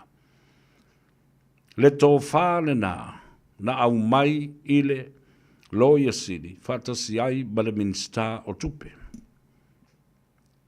Lena whaitau le aswhareile lena se i mawai atu nei. Whamai ina ia aua le i tai se i na ai le atunu. Wa umana teu le tu la whono. Mai te tau ona whafo i ta vale. Ia, au te matuai o ofu. Au to o mai e lau mai le tu la whono whawai. O le sili le nā o le tu lai mai. O feo me ia e malos. Tu la whono teu, tu la whono whātontonu, po le tu la whono tu mau o le whawai. Ala le mea na le whaia i whapea. Ni whai unga na whaia i whongoftalai, ma sui whongoftalai, ma ta avale ma telefoni, ma alauni, ma tupe o la tutongi. I le whāsa fulu tau sanga ua tuana i atu. Why now? Oi e le whātolunga o le i. A o le na whai ato i le whāsa fulu tau sanga o te tai tulepa. Ma le HRPP, wai le nisi whai ngā malo i tua mai o le mena, whaafonga le i sa mo le mele.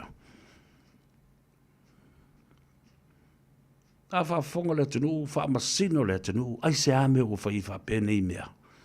Ai se ame o whaatope lau o i whaapenei, maalia e whaapenei nei mea ele nei taimi. Ina ua vela whaatosina ma whaalawi loa o le whainga palota.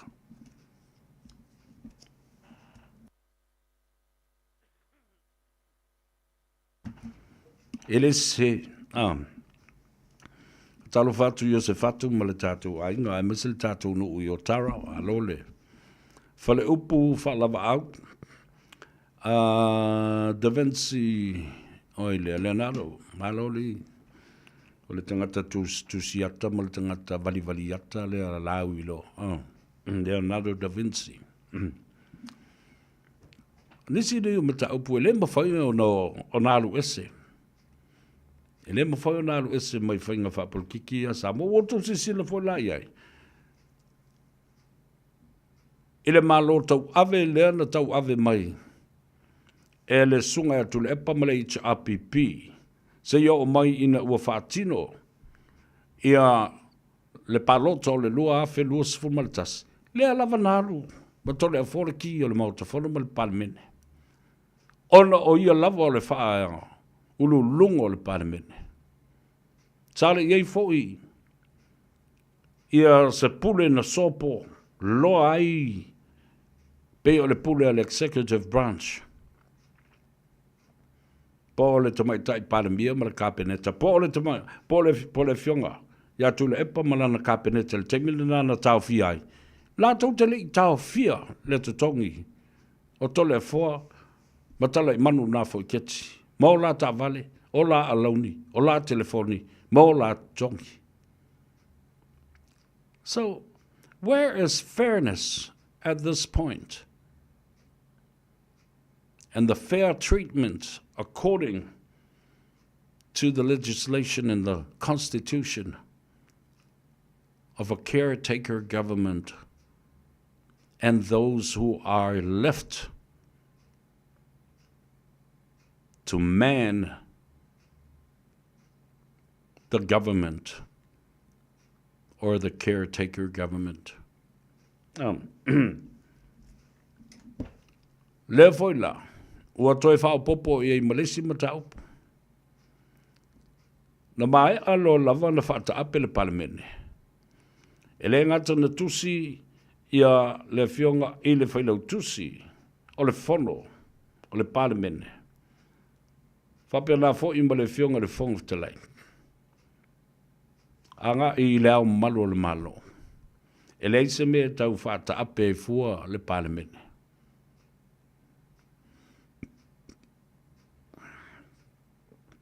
Le aise mea e tau whaata ape e fua le palemene na paule me whai o le fio mai o le fionga le au malo le malo. Ma tu silima i le vaenga o le pati whai o lo o lava ma te le atu le whai numera, nai lo le whai numera o lo o vai e fio me. E se furu ma le lima. A o le lua se furu le o lo o i lima. O le sunga la uli le mali e toa. So you see, a silsila pea lava la i ai, i le mata upulea. E le ai lava maseisio i lato o lo o iai le majority pe a whai tātou te o lola i le whawai. E tau le maua le lua vai tolu. E le maua le sifurma le valu o tu le epa ma le i tapipi. E le maua i le sifurma le lima o le vaenga o le fast. I le fionga le sawhapito i a whime. Ma le sifuru ma le lima ia te ia o vaenga umar kapeneta e au fi ai ma le fionga i le sui parmia. E le maua. E le maua foi i le sunga lauli al mare toa ma le to lua sifuru o i la tou sa iai. Ia le foi lau tali mai ai i o le ia o le malo. Nā te le fatu wina se whainga malo fau. O e whail palota. O e whai le palota. Sau no fo i le fionga le tumaita i paramia. Ua nā o ia o lo au mai i lalo le whawai. Nā te longo ina ma whautua ina le fionga le au malo le malo. Ina ia whata ape ma wha maui se whainga a malo po o le paramene. E le o iai se malu si anga whala tula fono i le fionga le whongwhtalai. Whapena fo i ma le fionga i le whailau tusi le fono. E whautua i nai le au malu le malo. Ai e le vaanga le tula fono. I le teimi lena vevesi ei ma le whaia e le fionga le whongwhtalai le whaai unga e te tau ai o na whaatea. Ia le to ono leana avatu le tusi e le fast.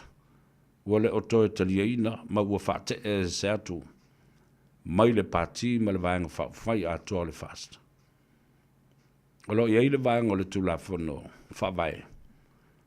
Awa lena malanga le tamaita i paramia. I sina vai teimi.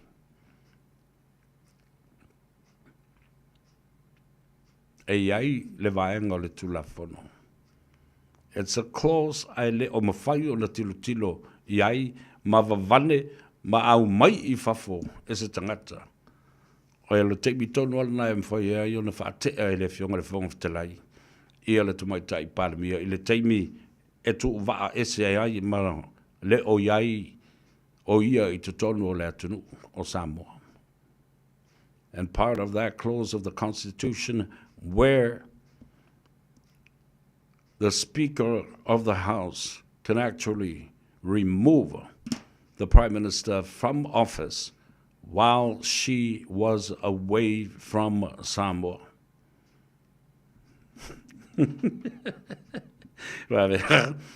O whele vea la Constitution le whai kau mai le ari i la koui. E watu se taimi. E watu se taimi o iluma. Lau tō matua i ofo i la i le. Peso le kawhiwhi. Ai fole mea nā na musua i te mai tai paramia alu. E se matu ua Samoa i teimi i o ve singa ia. Ai o ite i ai le mata upulea. She will lose control of the country if ever leaving the country and somebody might have find out about that part of the Constitution. Rakoi fo ia. Ai wa I se va pero il a fionga sa fa pito fionga mo tai par mi o te. E ile va nga le me la ta o mai ai se fete na inga le mata upulea. ma le se tusi wa tu e nātu i le whionga le whongwhitalai, au le aisau pāti e te pi ai. E oina te fo i mai i sau whontanga, ua pe te whaalonga ma mau mai ai i pekele ema, ua ve kei tatu i a lou tūlanga whapare mia. Whātua i fo i le māli o nei mea. Ai, tātou te toi fo i umalava i le saunoanga le whionga, i le whongwhitalai. Si sila lai mea leo te whatua nei. Sa tau mo whai pēa le whongwhitalai e tausi le mamalu, ma pui le tofi pare mia sa mia e le whionga, i le tamaitai pare mia ma le sa whapito. Pei ona saunoa lauli. Ai ulu tuana i tais. Sa tui nātu ma le loto ato toa ma le wha maoni, le wha alo sili o na mawalunga. Ma le loto atoa, le tofi pa le mia le nale. E te se ei sapi ai ma ula ai, ma asoa i lo ua. E whai matala wha solo pito, o upu whai o malo, ai maise le malo, tuto tasi o Samoa, mo se taimi mua. I lona tala wha solo pito. Aia. Wale o lea, e pei ona moi miti ai. I se Samoa, tūlanga ese ma mawalunga, seisi fola e o i le ta inga le whionga, i le sa whapito. Le urua i ta i pāne mia, i le Pasifika malona tala wha solopito. Ona tātou loi lola i le polare me le la whai nei i le whionga, i le whailau tusi o le whono. Ma le ua whesilingia nei, sona malo si anga wha le tu la whono nate whaatolui nai ma avesa na tu o lalo i le whionga. I le au malo le malo. E sui le palembia, ma whae e le tofi palembia. I le sunga i lauli al mali atoa. Ma whaatino i lana tolu, luas fulu. I le teita ingo le malo. So, let's watch and see where this is going to flow to. A o lea fo i sona taunu unga. Be wha a wau i pēr. Nei whinaunga. Se i o ina tūlai mai, ia se whainga malo fau. Ai mana tua foi. O le mea sili le nei o na tā ua. A o le whaia le paloto le luas fultas. Na oma na whaatua i e tu le epa le lafo. I te tono le mauta whono ma le palemene o Samoa. A alo le whainga palota e mautinoa le toi tūla i mai o tu le epa. Ma le HRPP i le lua afe luas ful ma le tas. Ma ua fola tu fo i le mauto ma le palemene o Samoa. O le taimi e tau nu umai ai le HRPP e toi pū lea le malo i le lua afe luas ful ma le tas. O i nā foi. E whai ei mōlianga uma lava o la uli ma fia meba i lātou uma nei. Lena misia nisi o whonutanga le palemene. A o lo o sāwa vali i le ala ma wha lawi loa le lātou o navatau. O le a mōlia uma i lātou. I le soli tu la whono, e le ngata o le misia o le whono o le palemene. Ai ua lātou whau malo. Ina ia whaato i lalo le malo. Ia aia, sau le ingo le whamsinonga. O vātu ma le lua vai tolu. E manu malo ai. La uli mafia me, olo, ma le atinu. Ma le toa tele uso, ma tua whaafine na lātu o maia e whaatu ai ma whatu le malo. Na le tau nu uai le wholofolanga ata ngā le nātu lepa. Mana o ta loka umotangata dei ma ave i tanu malala. E le i fina ngalo i ai le tua. Le whainga palota le nei Samoa. Ia lau ta watu a lea, ua pā le whana ua tātou tā alo. Ese au wala e momoli ai sa vali. Le mea le la sau nei. E le pa u i se anavatau. Ai se a leo ua tolu le lei pāti e tutusa o lātou anavatau. Pau ale me ese ai. Ma le anavatau o le whatuatua i le tua sa mo o tasi. Ona o le atinae. E mo i e tuwhatupe ai le atinae. Sap, fia me balvaanga, tuwhatupe. Fai le lātou atinae. Tule epa, tuwhatupe le ai se atinae.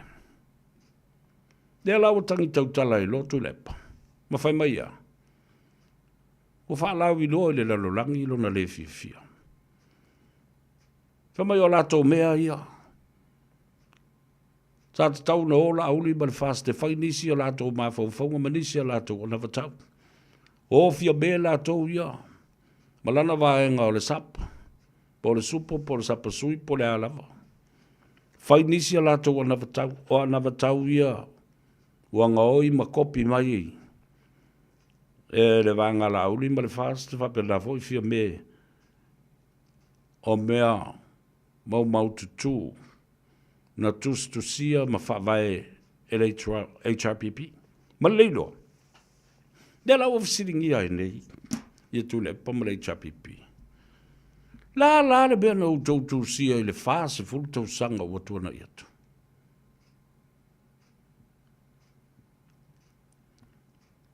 Fea sa utou iai.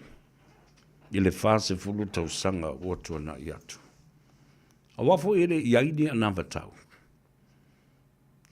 Ona ita mai mea ai ana whau mai ei le malo, masau e lava. Bole ai a se si suinga o le mea lava e tasi, e le si vaenga ese le na. O anavatau nei. Na umalola ia lea o ta ua tua i ate oe. It's not about the anavatau or the manulauti. It will not be the mandate or the manifesto. It will come down to character, honesty, and populace. Io, le mea lena e o iai le whainga panota le nei.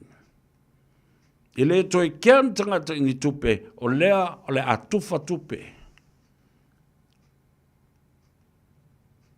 E tau whai tufa tupe o mea le tolu nei, ai mese o pāti i tele nei. Ai o le a o i le whai taunga, i le winga o le tangata. Nā le winga le whai. E le toi malo se pāti tau whaaleanga.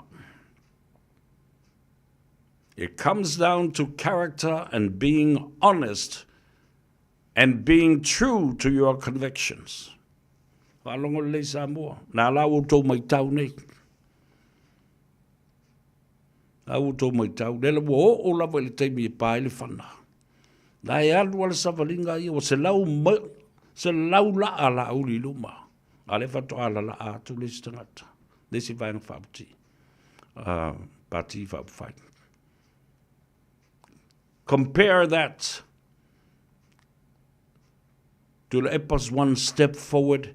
Lauli is already 100 steps in front and further and furthermore.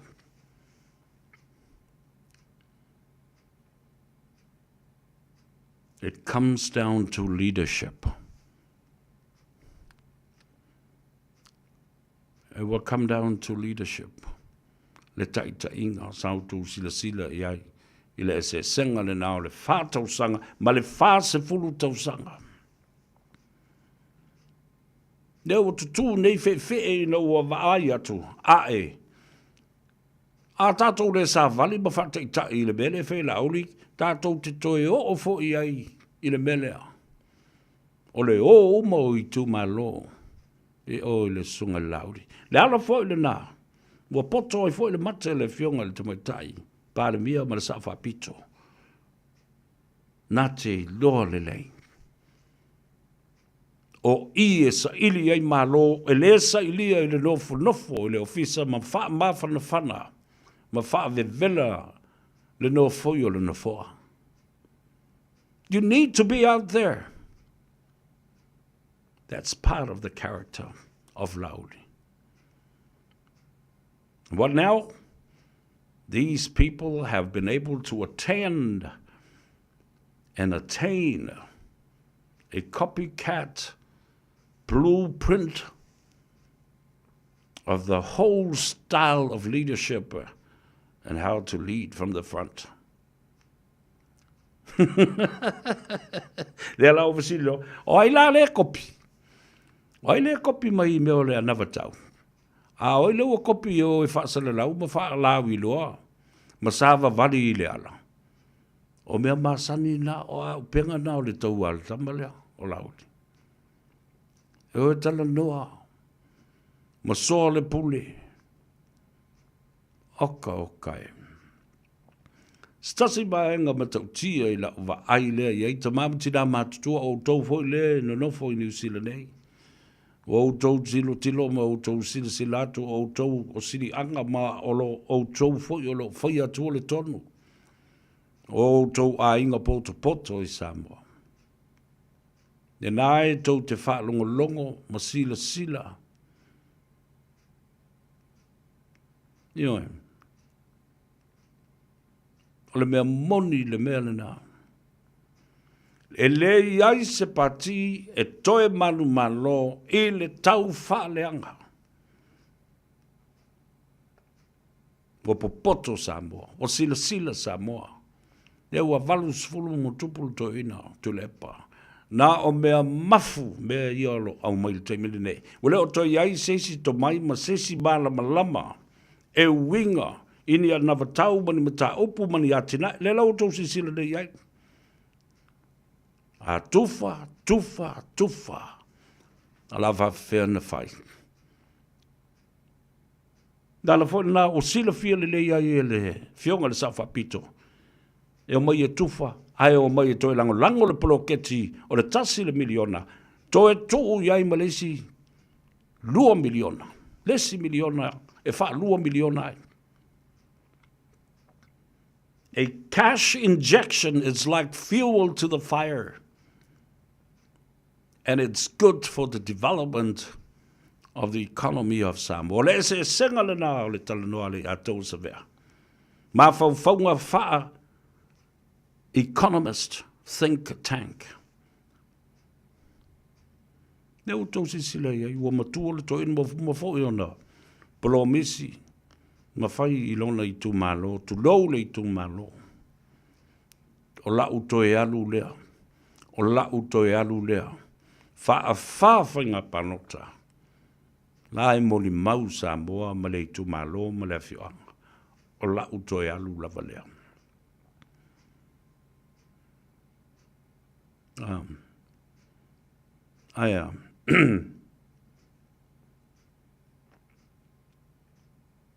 Wa o mai lava I ona tausanga ma ale o le pula la ngoto o le soifua. Na fo I wo tau sila iai. And I'm telling you the truth. His in denied of his declined. Ioe. Nala fo le nai tu la fwa iai. Ia lava tau e tusi mai e tamaiti matangata tulo. Ia le meo o le au tausi tusi. Au bookkeepers. Mai le lava tau e tusia e fo mai. The think tankers, economist, tangata ua masani I tupe. Fa so ina o le tamao a inga o le atunu. Te tātou ua sue, le tātou malo nei te ualu a le ae whai le kako wamiu. Foi mai, sua serva noa tal noa ilu tamaitai o ati mai le tātou whale ta vale. Le Henderson Casa.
Ia le nā, ale pasi o lai whaafoe mai e la uhani ua mana vai ngā luenga.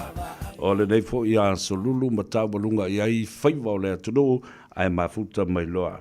Le tau sala o le Henderson Casa le tamaitai ia Melissa. Whatalofa Melissa ia te oe, whamalofo i le ono sai ngā luenga. Nei aso malo le soifo manuia. Ia soifo manuia i lau fionga, ia whatalofa atu le malo tato atunu o lo whapena ona whaalongolonga mai le nei fo i tū lao le afi. Ia le a whai atu te reporte alai le au nanga le Henderson Cars. Ia o lo ngā solo le lei uma mea uma o lo aia le lo whatuputupu la ia bea le ano noa i o nei tangata sa mo lo whapena ona o mai fia apalai mo se taavale, mo ni taavale. Ia o le neiva i aso fai sina tele o na tato taavale alu neiva i aso. E mai se ala taavale ia SUV, e me se ral mato taavale le o le XUV fitu se lau.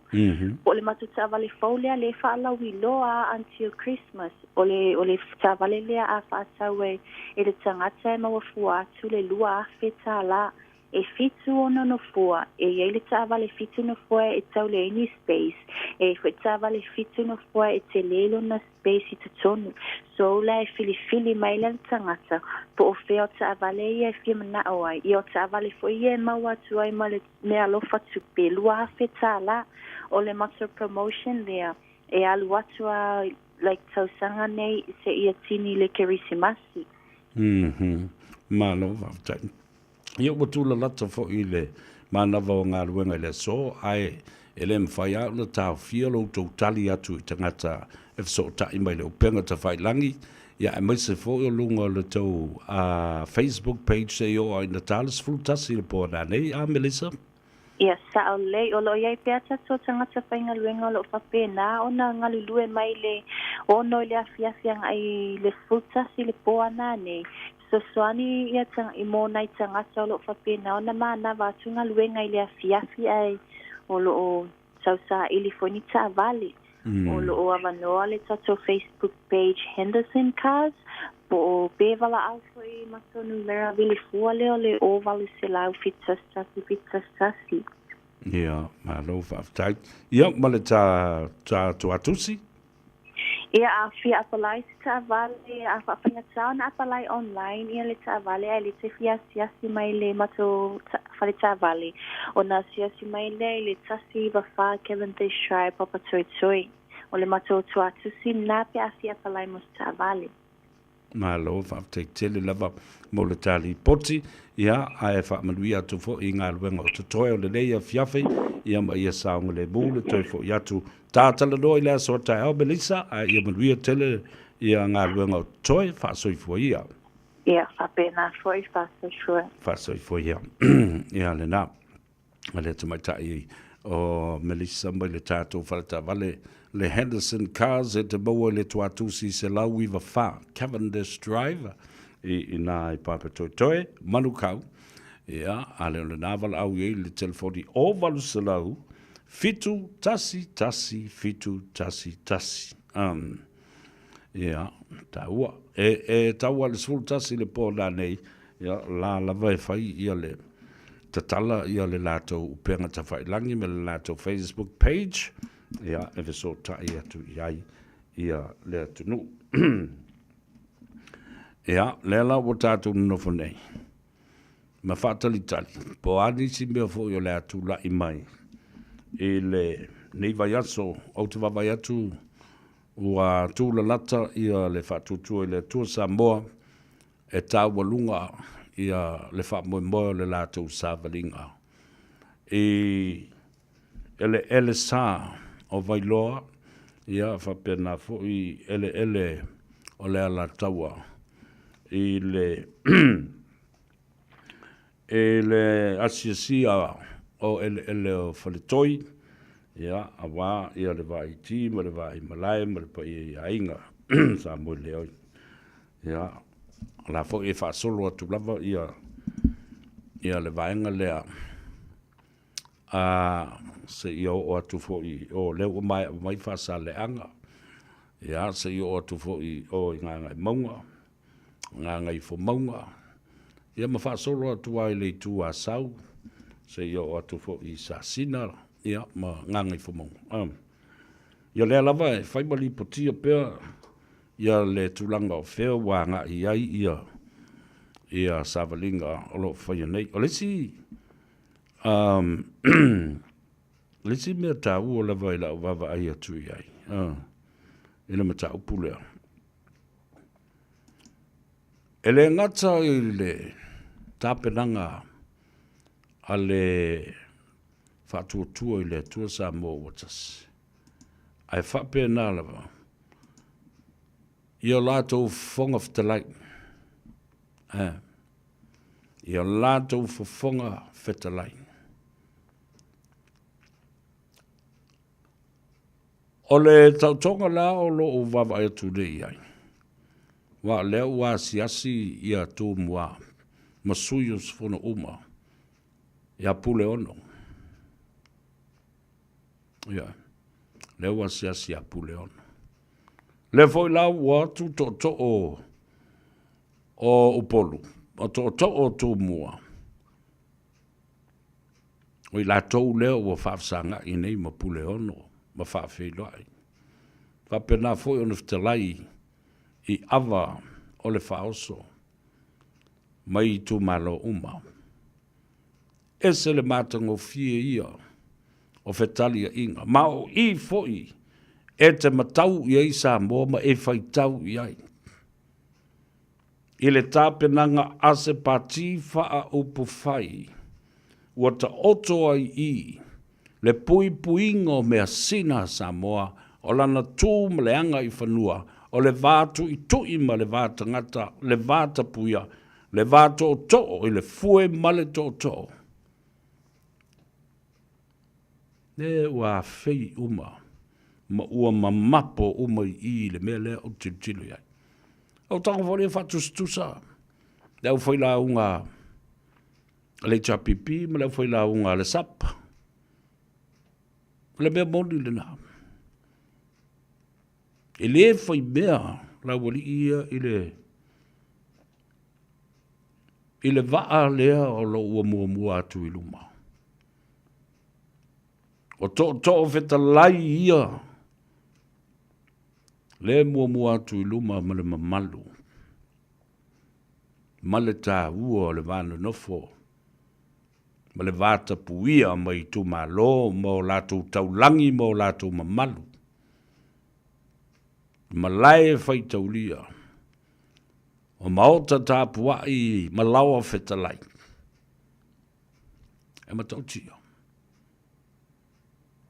A o ai fo I tangata ia. O loo wha manu ia ina ai le whai ngā malanga.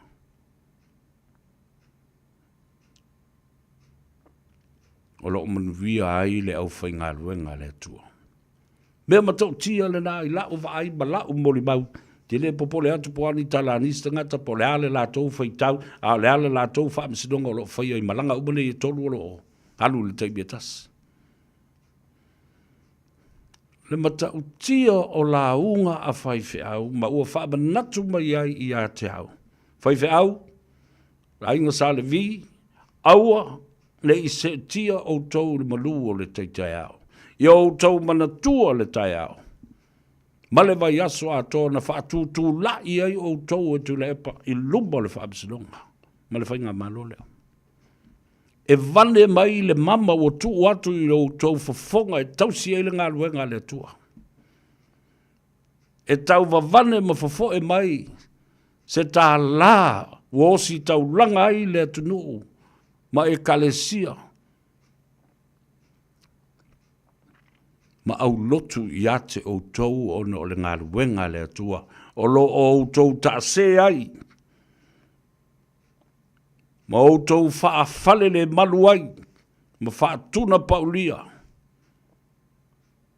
Ia o tau mana tua le nā tae au.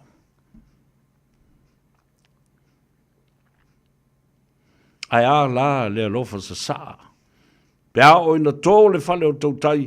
O tō o ia. Feta lai e malanga atu le waa mua atu le nā e mua le waa. I le sa saa mai o le manuia. O whai ngā mea alofa. O whai ngā taulanga o le nā. Ia te o tau ono o le upu fola le atua. Ai o te matua I o umaofa. I lau tau tō whā pa ia wha le atua.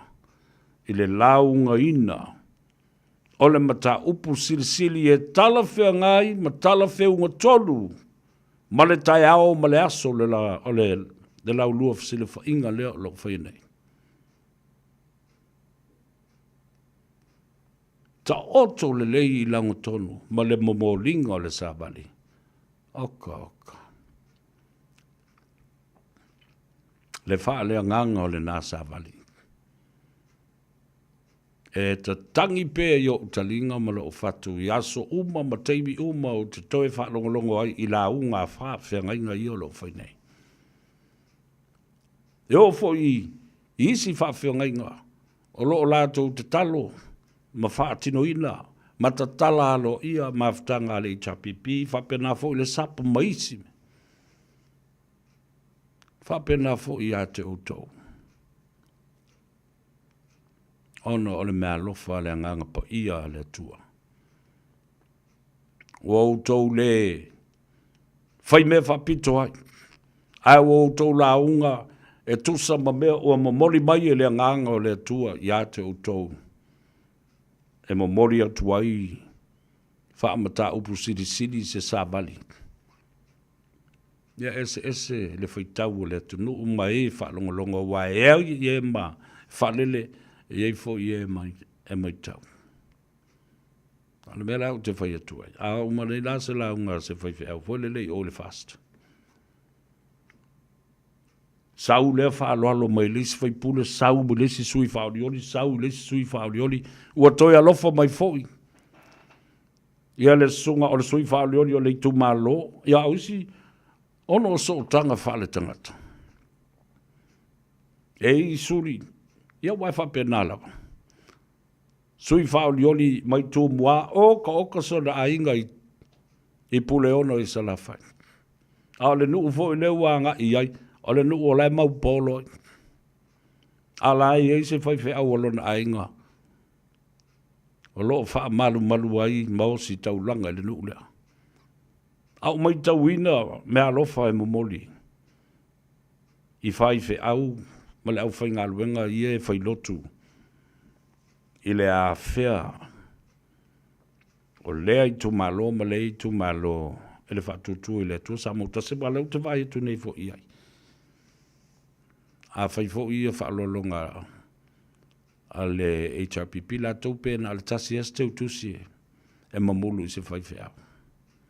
E le ia masisi fai pule whapea mai ia walo wha mai ia whapea mai le whonga le ia e le umatu le o toi alo wha mai ia paimla fai alo wha mai le suim e le fai e la wari ia le mea a automata mata ma wawa ai atu ma ofo ai le loto ofo ai le loto au whapela ia lea i le tā ua tele o mea ia lo whai nei e a inga ia i whafo a inga i e whafo le chapipi, a inga i e whafo le whatutua i le atua Samoa. O e langolango ina fo i le sapla tau i langa e fau le pati.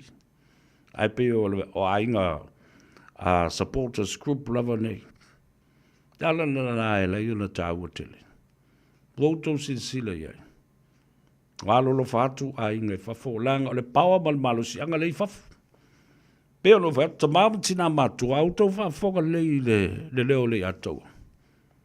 O au tau o sili anga, o au tau o wha malu malunga o ainga, o au tau o paolo ainga o lo wha muli mai Samoa.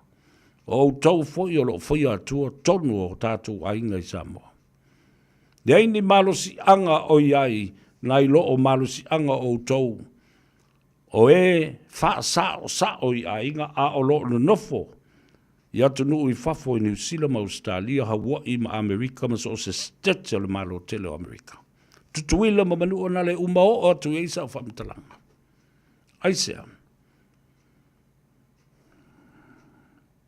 O e whasao i ainga, o lo o mau pea i New Zealand ma Ukilani, ma Australia, ma Hawaii ma Amerika. Ai le le lofa atu. Wala ana mau pe i nei mō sina vai teimi, ono o ngā luenga ma kon kalate. O le tamao a inga, ma le tau mawhainga a inga. A o le lafo i nātu o fo i o me whai ei o tātou whalawelawe i o tātou a inga i Samoa. O tau la ia mātutua, ma e o lo whaasao i a inga. O lo whai pea ma ngā i Samoa, a o lo o iailo sui wa aia i Samoa. O lo sui momo ele nā. E whai mo whonga tau momoli, i to tonu o mea whai ale nu ma le ekalesia, wala u montanga o le ekalesia, montanga o le nu, ma le tu malo. E wha tali mai Samoa i lau tau tō wham lau tau wha tō whala inga ma le whautanga. O whea e sau loa tu iei, e lolo i ai Samoa. Ma e tāpua i mai Samoa.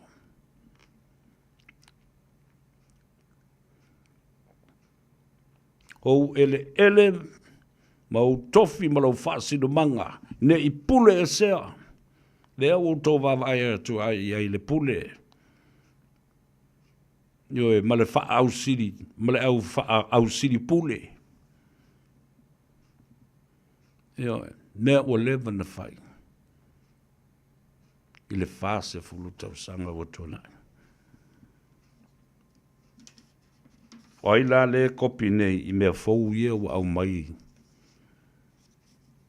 E pāti te tele nei.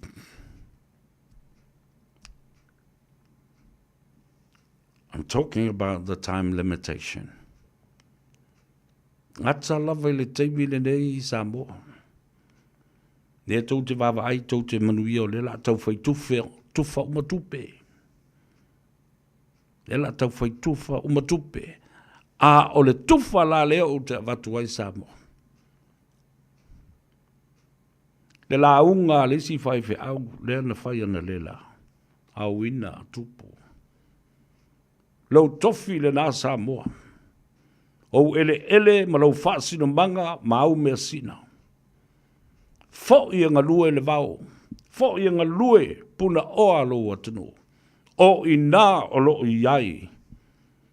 Le manuia ma le fina ngalo le atua. E le fina ngalo le atua tātou te ola whalo lo. Ola whaatali tali. E ola whaatali tali ai. E ola whaatali tali tupe.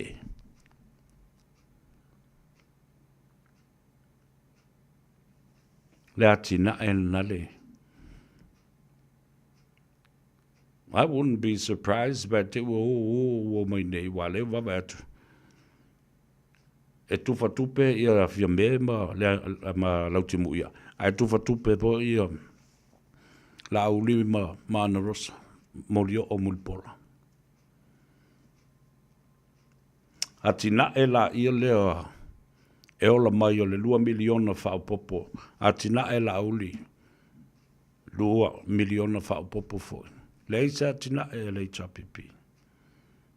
Le isa me o ta ua mai i.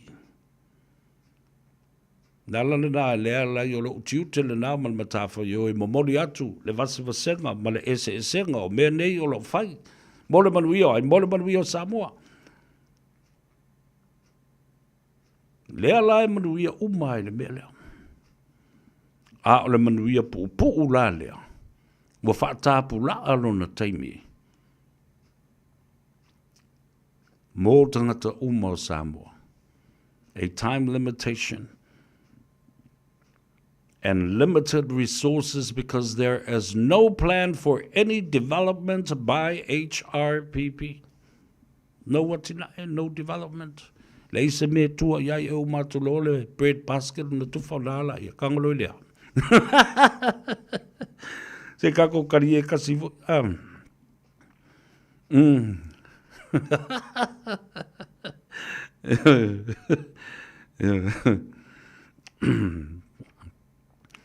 Ia, nena. Le mata upu lea, o lea ua tala no ina nei. Ma ua tau leanga ina ia le whatuatua i le atua Samoa ua tasi, ma le lato malanga lea e tutuila ma manua. My goodness girl. My girl, oh my girl. Oh. O le a lava, o le fesile na. O le a lava le fe au. Ma le a ia. Kala fafafi. What's your point? La le mea tau te whai fua le nā vaenga. Mou tau whai tio ina.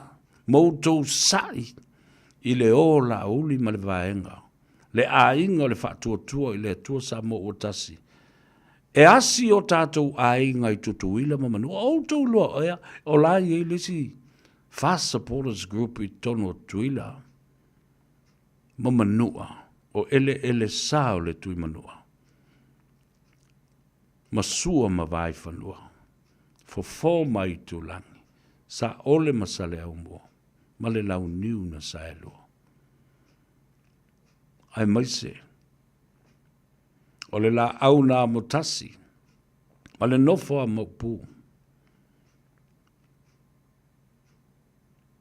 Ia se vava aila iai. Le fale tau aitu ma le fale tau tangata. Ia te oe tu mua ale motu. Me dai loi, le vai tele o mawhauwhango tangata, ia, lātou te whaitio ina, le o la uli i o. A tala le to ina na leo. Tua olo, e whalenga fulu i eile motu le Palestine, o le maota ma le senate, ma le konkalesi, o maota e lua, o le maota whono, ma le pale mene o Amerika Samoa, o tuila manua. Ana whai atu lepa. Ana e loto maulalo. Ma e talia ina le mele o tupu i ate oe. Mo lewa na file e mu Samoa. Ale mele o tulai mai wa e to inua oe le kule eidna e nofo o e mapalu.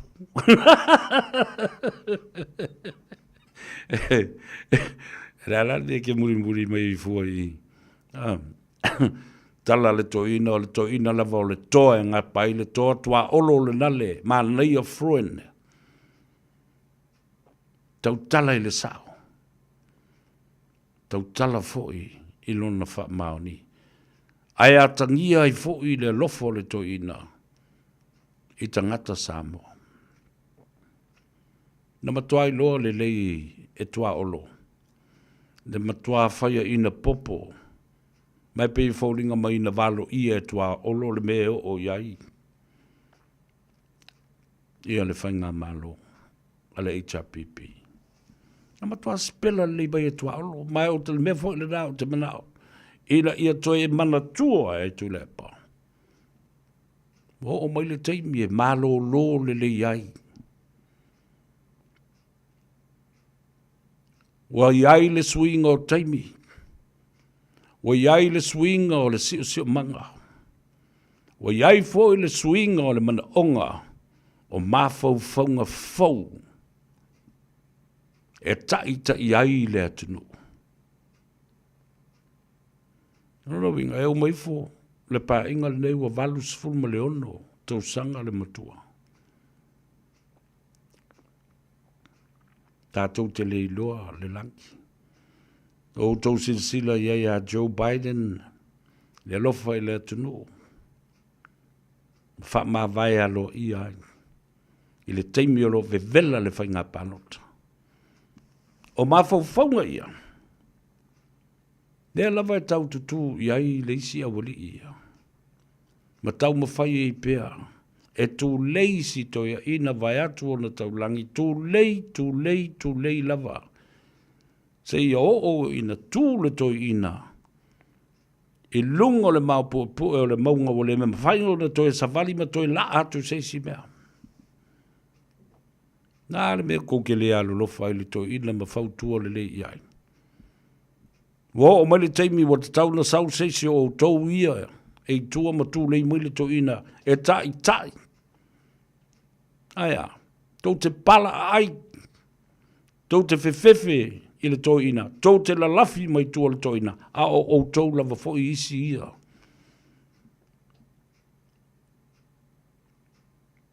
O lo o whawhau ina mea, ina ia tau walea ile i ngōsi toi ina. Ea pa o tau wale lofa i ai. Ua whase fulmon tupu tau sanga le tau tuatu le epa. Sisi le fu o le manu malo. Talai ona o futau. Talai se vai tau. Ave ese le ufi fata. Mo moli iai. Nisi mea sina e tango au iai. Na ia malo lo. Male manu malo. Ia vai male manu malo e pei upu e fai. Ile malai o le toto, ia le malu ma le mamea, malo la fale na toese. Ia. Sa afia finga ma lofa anga mori pōna o le atou se vea. Ile taunu unga, ma tal tonu iai, tal tonu iai le mea. Ele o se taunu unga le lei mō tu lepa. O le mele sa te tau o na turi matai i ai. Ina ia manuia. Ma malo lo, ma le manu malo, ma le manuia mai le atua. Enjoy his retirement age with his grandchildren and great-grandchildren. Take his wife to Honolulu, to Hawaii, to the Polynesian Culture Center. Take his wife to the casino in Las Vegas. She had been there right from the start. 40 years of loneliness. Why not reward her now while you have the time? Listen to these words, Tulepa. Palongo upu ia. Upu ti mai. upu e mo moli atu le nganga whaaloalo. Na e mana tua la ia lea. Lea lofa o le nganga o le tua na mo moli mai upu e mo moli atu. Ioe. Na e lofo la ia matoe toa manatu. Wale se taimi. Sau foi le iunga o le whainga panota e le manuia e le fia. E wha tupu mai. E wha matua tangata ngō fie ma vave ai. O na mou atu le malos. Tia i upwhai i la wari i. Ioe. A wā le mea le nā. O le musunga le nā le anganga i a tia.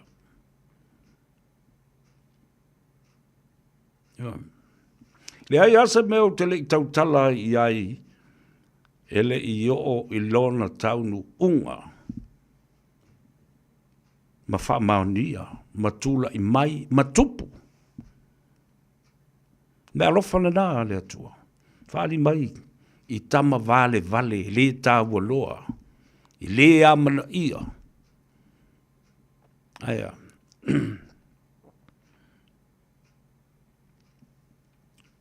le mea lofa le nā le atua e ese ai i tātou. Hata lofa i lunga le tātou oka. E le nā tufa le tātou polkala. Na ia maua i foi. Ma malama le i ai o tātou tangata. E le malo si anga o i lātou o lo nofo i atunu i fafa. O tau se sila la iai. Lea la ua sai. Po lea le bea leo na fua le whatua tua i le atua Samoa. Ua tasi e tutuila mamanu. Au le ala o tau fua iai. Oi o tau. O mea uma o le tala whaasolo pito ma le ngafa. O le langi soi fua o Samoa. Le ta oto. I lau ele sa o malai tele. Ma le tai sama, ma le tai ula. Ioe. Mea umana o le tātou tūpuanga foi. O tātou ngafa, o tātou uso, tua whawhine o usunga. Le ta oto uma i. Ele o le motusa. Ia tuila manua. O le ala le nā o le wala au mai whaalo o le ainga whātua i le atua Samoa o tasi o lo i te tonu tuile manua. La uli su mai lau sunga i le alo le mali atoa. A fio mai le whong te lai ma le malu o le tātou ainga. Se tātou aleanga. Ma watu fo i sa mātou motu ngā awha. Ni mea mātou te mana na o ai. Ina ia alofangia e poupou ai lau tautou whā. Ma mati ai lau tau titi. Ma lau tau pale ma lau tau asoa i upu whai o malo. Ma tau te nanofo i nei e ma tau te o atu fo i ele. O lo tātou whaasino manga. Awa o i ma tau lava o le ainga e tasi. Afe mai, pe mo se pau tā la e avatu e fesosa ni atuan. Ao so mātou leo whatau wā. Ni alofangia. Le wheta loloa i o Samoa e lua i le vālea, tuila ma manua ma upolu, ma savai. Ia whaale le ia whai, whemalanga inga. Ia whaale leia tu la fono ina ia whawhaingo fie ma whataungo fie lo mātou atu ma mana mātou o mai. Le mātou atu e watu o mātou o loa ma watu o mātou pusaia. Ma mātou fo i mai ni koko Samoa ma. Mai ni ulu manisi. O tau se sila iai. This is the transactions between the two Samoans. to be perfected, trading, the reciprocal of our culture, the giving and taking. Wha-malusia le tātou tūmaleanga I whanua ma le tātou ngangana. Fe whātawa inga I lo tātou wā. Fe malanga inga I lo tātou wānu nofu. Ai ngā ruenga whaawai teimi. O lo malanga mai ei nisi o tātou ainga mai. Salafa I matu mua. E ale a se siatu o tātou ainga. Yo tō wawaila I le teleo. O mafua anga ele, you know. Nothing to do with any government institutions or any government legislation. Nei ma se mea o le asu I fua. Whainga malo o Samoa mo le whainga malo o tuila mamanua. Ma tau whaatai ta I fua I mao te lua o le senate. Ma sui whai pule o le mauta. The Congress and the Senate. Nai tau mulibuli ala tau I le whaatau tonga le whaavai pei o na iai. Le malo tele o Amerika. Ia se wawai le sai ini. Mana tō tau, ele tau ngafa. Ele niusina, mō tātou ngafa ta oto, ma tutu ile mamanu. O le ale mea le au tau sai ai, ma tau whaasasa ai. O le ale kouwhi au I la ngā mea. Nā o tangata le ini whaai ai. Ma le ini o lātou ngafa mani so tanga I tuile manua. E o atu mai tuile, mai upolu ma sawa. Te wawere mele ale ina whai atu. Ma fau mua I lautou mata upu lea o lautou sai malote. E se moni ma se wha maoni. E se a fuanga. Ma se moni o nā mea. Pēna o le whai a ona o le loto leanga. Ma le tau wha leanga. Ea. Ewe me kara ruta. Mai sa o le lei oe. Pista.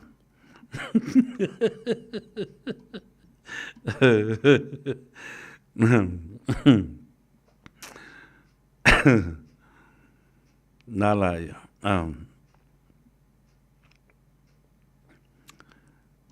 Atua. Eu tau whaafonga mai I le au ngani atua le atau sa vea. O tātou e whaia tonu o le tātou ai. E manui ai o tātou ai ngai Samoa. Na pauan nei o le teimi e whaalongo mai ai I tātou. Nia pēo na uwhai atu le aso nafi. Le tasi le afe ma le walu se fulu a pālota a sola ua. Wawai pālota na. Ana utamo I Samoa. I le whainga pālota. Pāwha pēo na uwhialu I le utu mālo lea. O le tasi le afe walu se fulu pālota na u te mālo I ama usau I le pālimene ma le mauta whono I te whau. Yo. Ale tala sa o le tala na. Mana isi palota mai o roko a inga. I salu o fata ato I taile ai. E mamau. E matua mamau le malo. Ale o fetu nei a to mata. Leota nora to mata. Sau e watu uma ma oe o palota no.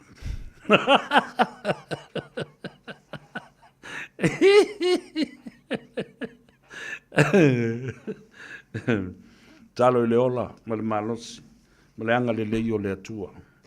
Na te whaasino ala pea, mo le lumanai. Ina ia whaatonu fulau. Ma whaatau nuu ni moe mitinga mo le lumanai. Awa, this is our time. O lo tala tununga le nao. Yo mai foi le tai au. O le avala wina I tātou. E vea ma te tai o le tātou o tunu. Au lea lava e whai le sau I matau. Ma tāpena pena pea, ma tāpena pena pea. Ma whaa longo, ma whaa lango pea. E le musunga le nganga o le atua, o le ale taimi. Au le a sesi vai tau. Po sesi whainga panota. O le nganga o le atua. tātou te whaalango ma whaamoe moe, ma whaatua I ai, pe a whai, al whinengalo lea o lea tua, I se aso o luma. E ile whaasisilanga lea o te whia whaaleo atu, e tā ua tele mo le, nofo si le whia foi, ai maiseo I tu malo, o nofo mwhaatalitali. Whamolmole tofi lau. Nanga, ele mwhaon tatala I la u telefoni ia le vaenga le sa e lafo mai. Tofi lau Chan. But give me just a few information in terms of the dates, the whereabouts, the name of the candidate, and o le aso I whaatino ai a o le I whaamai a ina ia le tātou polokalame I le whiawhine nei. Ai tauna whaawa matongi atu I le tūlanga. O le whaamoe moe. O le tūmalo, o le sui tau vāua le pata I tū pā I lalo. Lea o lo iai ia le tātou sui o lo malanga mai. I le vaia so fau, ia ma o lo whamoe moe ai ia le tātou I tū malo, ia mai lātou fo I lango ina, le tātou sui o le tū malo. O le a whailoa I ei le tū malo, a le pata I tū pā I lalo. O le aso mua, ia e pa ule na I le aso tuana. O le a tātou whailoa I ai I nā. O le ato e avatu ato toa I le aso tai au. I le polo kalambe lava le nei le ato o severa. Ina ia tawa whai mai langona o le tātou tu maloa le pata I tu pai lalo. O le tātou sui, o le tātou wheloa I le tau sala I le whai ungo le vai aso. Aso mua o le masina o aukuso. Ai ei nisi visili wha mulmole wala wane le telefoni a le fionga a tofi lau Chang o lua o wha lua fitu o lima. Toi wha fonga. O le avantu atoa le polo kalambe ia ma le maisi wha mtalanga wha tau le wha. I le wha sisilanga nei le aso tai au. O lua o wha lua fitu o lima. O lua o wha lua fitu o lima. Ma fasili mo le fionga I le totoli. Tofi lau Chang. Mo le wha mo le na. Ia. O le wheilo inga ma le sui o le tātou I tu malo. Le fionga ia Tomasese. Ron Tomasese. Ia o le sui le na whaoliori o le tātou I tu malo mo le whatutua I le tuasa mo utasi mai I a le pata I tu pā I lalo. Ia. O le whasisilanga mo le posiva a le I tu malo sa whata le tasi maloto whanga. O le a whailo fo I le whangatia ma lo tau wha moe I le asua tai au. Whatasi ai ma le whailo inga fo I a le tu malo. Ngā ngai fo maunga numera tasi au fi ai sa fotu ma manase. Ia ma whailo ai fo I le whangatia I le taunu mai o le sui. Tau wā whaolioli mo le whatutua I le tuasa mo utasi le aso valu o le masina o aukuso. Pa ule na I le aso whareile o le vai aso Iona tuatu. I le tausala nightclub I nā I mangele. Longo ifo o tātou ainga, o me masani. Ia I fo I le tapa au o le tātou nuku o lo o whaafonga mai. Ma fia maua se wheilo inga, ma fia maua fo se mamla maanga. Walau mai ia le ataua pestata ma langi le nei. Al Harrington Lavea I le o lua tasi, lua iwa wha, fitu iwa lua fitu. Wa atu le fio lawa fionga le sao teito, mau walu tusa. Mai se fo le ftelenga ia tau a sa. Na voi whaafonga mai le sunga I le pali I teito to teito ia ma le sunga fo I le a fionga ia teito tau asa. Ia, o lo malanga mai fo i le tōtele o tātou ainga mai i kalai stete, ia whapea fo i nai Wellingtone, lo whaafonga mai, ia le sunga, ia pestata mai langi Alex Fido, whapea fo i le fionga, ia leulua i ali i tūmua, leulua i ali i o tūmua, Joe Smith mai kalai stete, ia, tūni matai ma mātai tuina le aso tātou te wheloa e mo le fionga le tofi o le tātou tu malo na o le luanu, na o sa fotu wa ma manase, i nganga i whamonga, le tofa i le li o le tū po le matua na tongi, ia la vea lau a folasa, Paulo Ioane. Ia, ona whai ua tuai leo se manatu ma se lingona, i le nei e fiafi, talo ina ia manuia le wha sausaunga le atunu, ia whapena fo i na malutia le soifua o tātou au auna le tua, a inga sale vi, ta mamtina mātutua, ia e maise fo i le loa o le tātou atunu i o na tulanga whalupe se ia o lava i se tasi o sili ona i titi whato a whanau mai. Ia fo ia tātou whanau ia o onga woto e amatalia, ia aile ngata i lea. O i lātou o lo tāpena mo le sifipo, ia mai lātou o lo i lunga pea o le ala i le teimene nei. O lo o tau mawhai lava ina ia taunu u le fale, mawala on sai. Malau wha pale i lunga le awala, au ke whasia se kangaka, ma e palau vale is kangaka. Ai amanuia foi, ia le whafonga mai, ia ma le tāpua inga le tātou au tustusi, ia le au tustusi lea mai lunga le Facebook page, ma le tātou YouTube channel, please share our program. And not only that, leave me a comment and subscribe to it. Ia, o le tala le nā, e winga i o tātou tangata i le so, o winga māmionga ma upo tangata na whai. Well, folks, that's it. Those are the stories of our people today. I manuia tele, ma whamangalo fo i se leo leo o no tuo o tau se tasi o pese alei a tau sa vea. Leo soe sa wia, na pau o se mea ua au mauaina. Whaalango mai lo utau au. Ria malolonga nei po soifua. Wow, le pongisa, whaapeo na puniti o le la.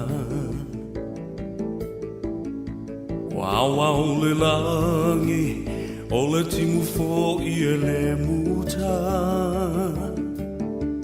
O fitilo na muenga, wa tofai, malolo mata. Fitilo fa isono, wa le taua ilo na loto. Leu so e sauia, o le vai nulea e te tau mawhaina. Papu mai e le pauno, le whaamalu lea ua e la ina. Ia whaamali e ina, pau o se mea ua au mawaina. Whaalango mai, i lo utau au e te mapua.